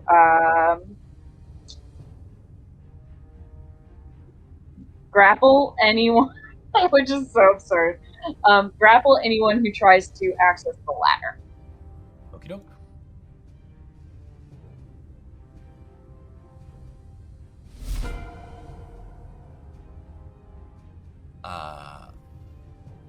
Several things happen at once. Dallas starts to run towards the ladder. This triggers Tanis. Falaghard gets his reaction first.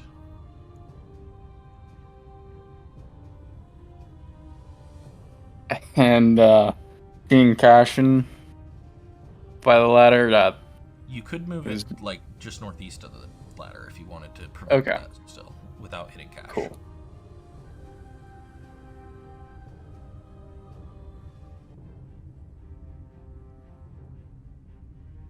Yeah. And because that triggers the moment he starts moving, he is considered to be entering the moonbeam. So, go ahead and pop a damage roll for the moonbeam for me.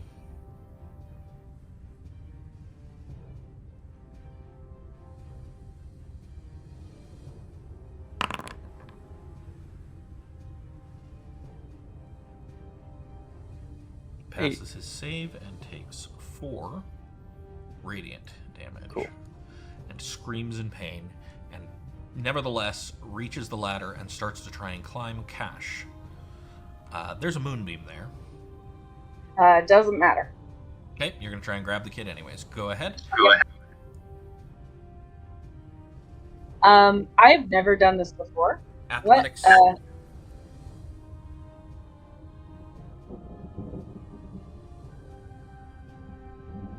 Oh god.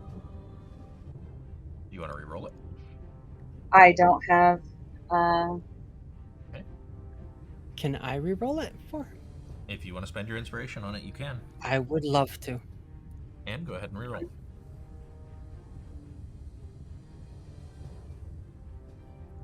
That's better. Yeah, better.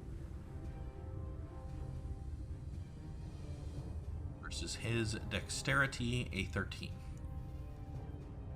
Right. He grabs the ladder and starts to climb up into the moon. God. And he is, through gritted teeth, yelling, "Ellen, get out of here! This isn't right!" And I yell at him, Yeah. if you'll come back, we'll stop this. We'll just talk. Nevertheless, that ends his turn. Ellen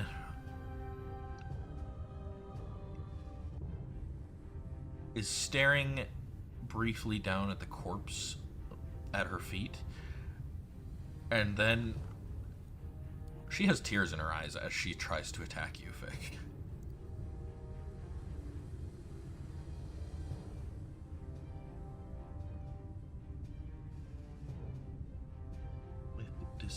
advantage. She just manages to basically hammer against your shield. Does nothing to you.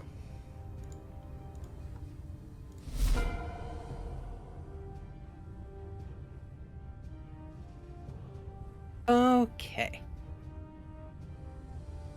If I move into the room over here, can I squeeze past without provoking? You don't even need to squeeze at this point. Okay.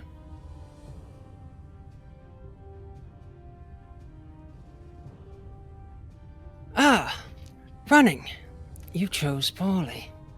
Eldritch Blast. Okay.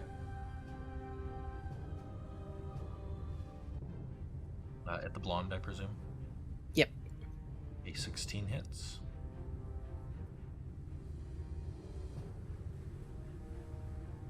Seven damage. As your lance of green energy strikes him on the shoulder, he grimaces in pain. He is bloodied and clearly hurting. But good for him, he's not in the moonbeam anymore because Grasp you're of yanking Hadar him- Is it 10 feet? is 10 feet. 10 feet. That, and he makes a dex check. Sorry, dex save.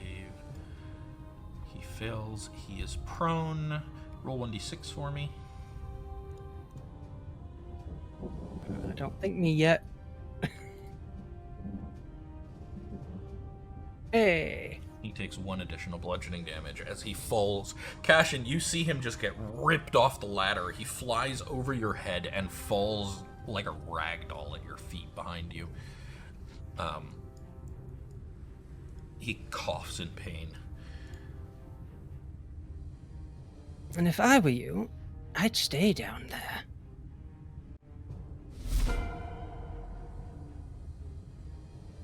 Brutus is now just purely enraged. He is not having any of this. He grabs onto your arm with his teeth and just starts shaking his head back and forth, but he's not doing any damage to you, Fig. He's just trying to do damage, but can't do much because he just doesn't understand armor. Bell.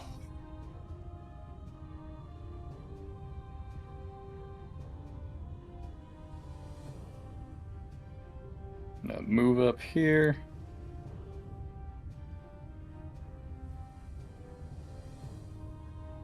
And just say, you can literally stop anytime.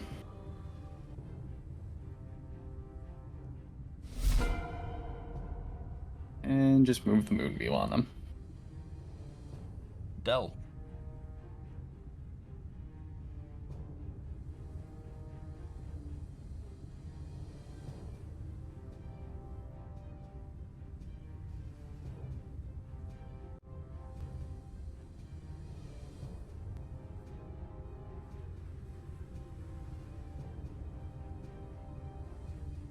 Delryar. Yeah.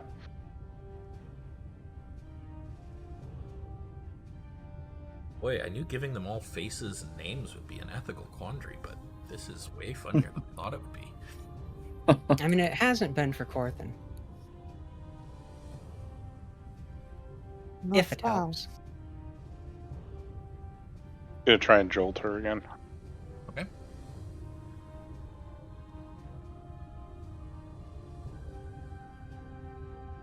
$17.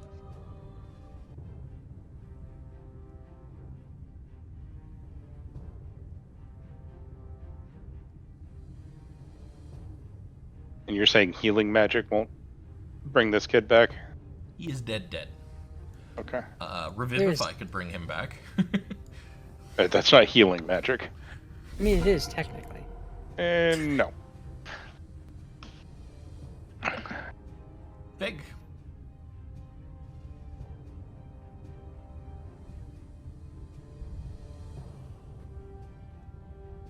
Third verse, same as the first, I guess. You gonna dodge She, again? Okay.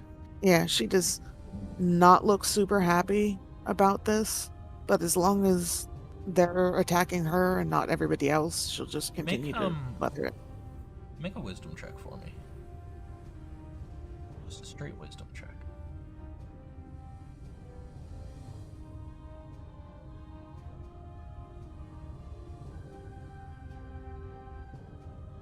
Okay. Go ahead and make a dodge action then. Was that a failure? It might have been. Because I could have a reaction if it was. Do you want to? Yeah, why not? Go for it. Oh, I already advanced the turn order, sorry. It's okay. It's fine. What do I do? Do I just roll it again? Just wait. No, Wait. Rob's got a thing to roll. Oh. He gives you a bonus to that roll. An 11 instead of a 10. Uh-huh. Anyways, moving on. Cash. Thanks, bro. Always happy to help. Cassian is going to sit on, because this guy is prone, right? He is, yeah. So Cassian is going to sit down on his chest with his knees on the guy's arms. Make And- an athletics check at advantage.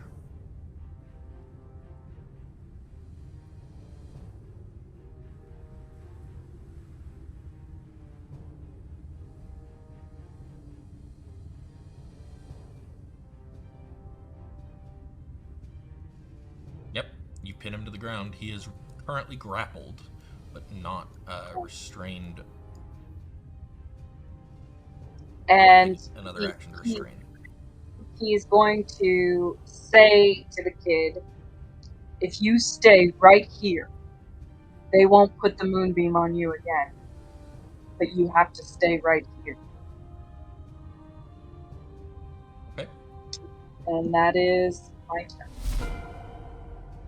He drops his dagger to the ground.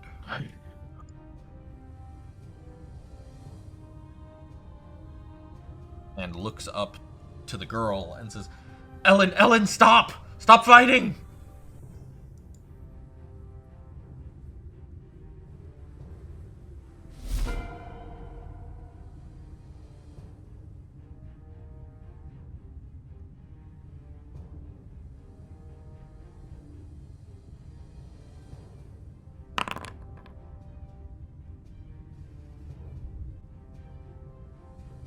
Go ahead and roll damage.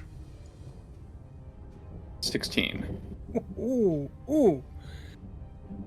That's so much. 17 on her constitution save. She has rolled 3 saves, all really well today, so that's nice. She still takes 8 points of damage and is immediately bloodied as the moonbeam begins burning at her skin. She screams in pain and pushes away from you, Fig, towards you, Cash. Fig, do you want to take an opportunity attack? No. He is going to attempt to attack you, Cash.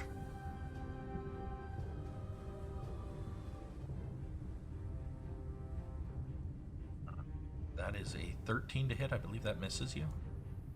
It does. Okay, do you want to riposte? Can I do... You can do non-lethal damage with any melee weapon at any time. Okay. So yes, I will try to knock her out. Okay, go ahead and make your riposte attack.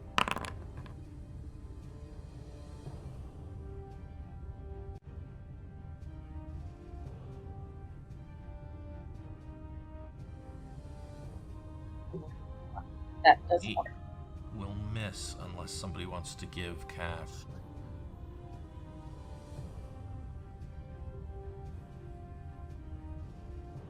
There. I think we've all used our inspiration. No, I think there's at least one left. Yeah, you can have mine.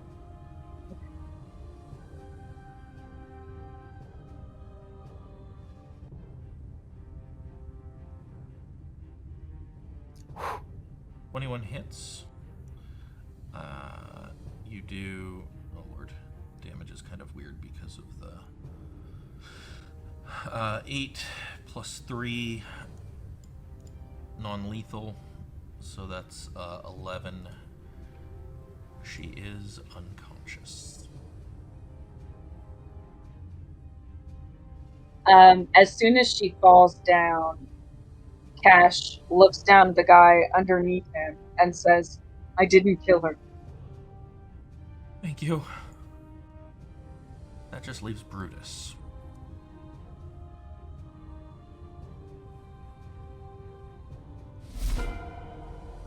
Corthynd? Can you call off the dog? Yeah. He'll have to be on his turn to give the dog a command. Mhm. I want to hold an action to, well, he won't be around until. Nah, I'll. Can I insight him? Who? The guy who said he would. The only one Absolutely. that's. Go ahead and make an insight check. I'm pretty sure he's telling the truth, but I mean, this Oh, kid you're positive. is scared shitless, man. He is terrified he's of going to everything try. that's happening. We don't know if the dog will will listen to him, but I'm willing to give him the benefit of the doubt. So I'm waiting. Okay. I'll dodge. Where's? You used your action for the insight check. Oh, okay, that's fine. Tanis? Yep. You monster?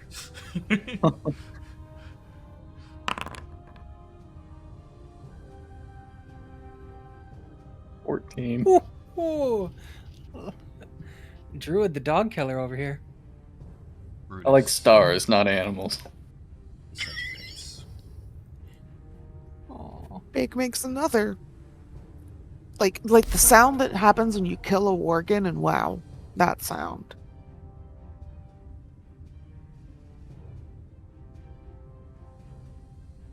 That is where we are going to end for the night.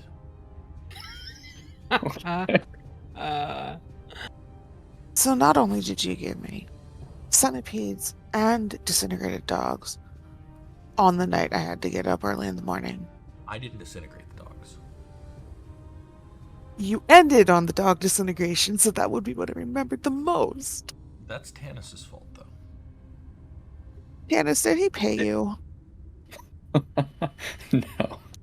He didn't have to. That was all pleasure. No. You No, I'm have to sorry. find another player. We can't have a dog hater in this group. Yeah, no. I didn't like it. But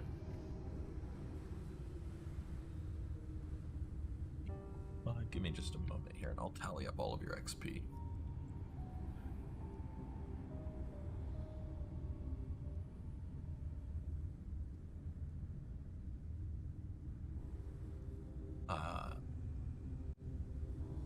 Let's see here.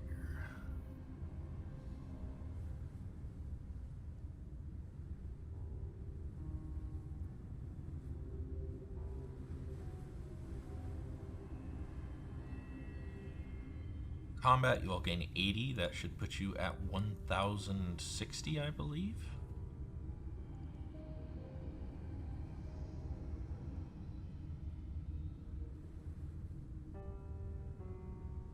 Excellent. Add that to my sheet for me again. You should be able to do it. It's just in the top right of your sheet.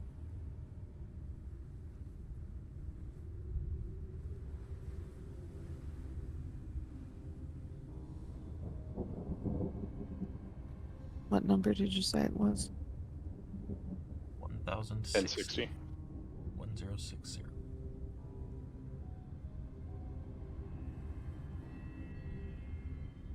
Well, that was exciting.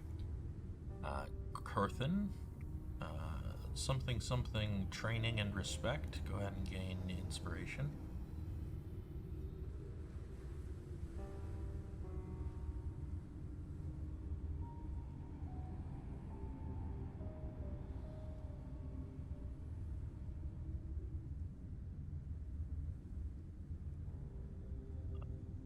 Delryar, curiosity and insight. Go ahead and gain inspiration.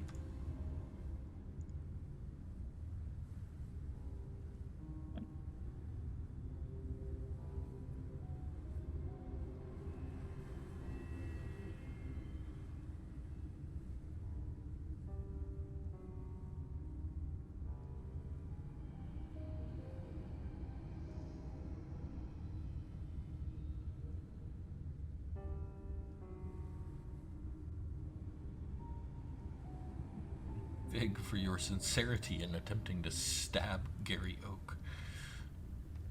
Get inspiration.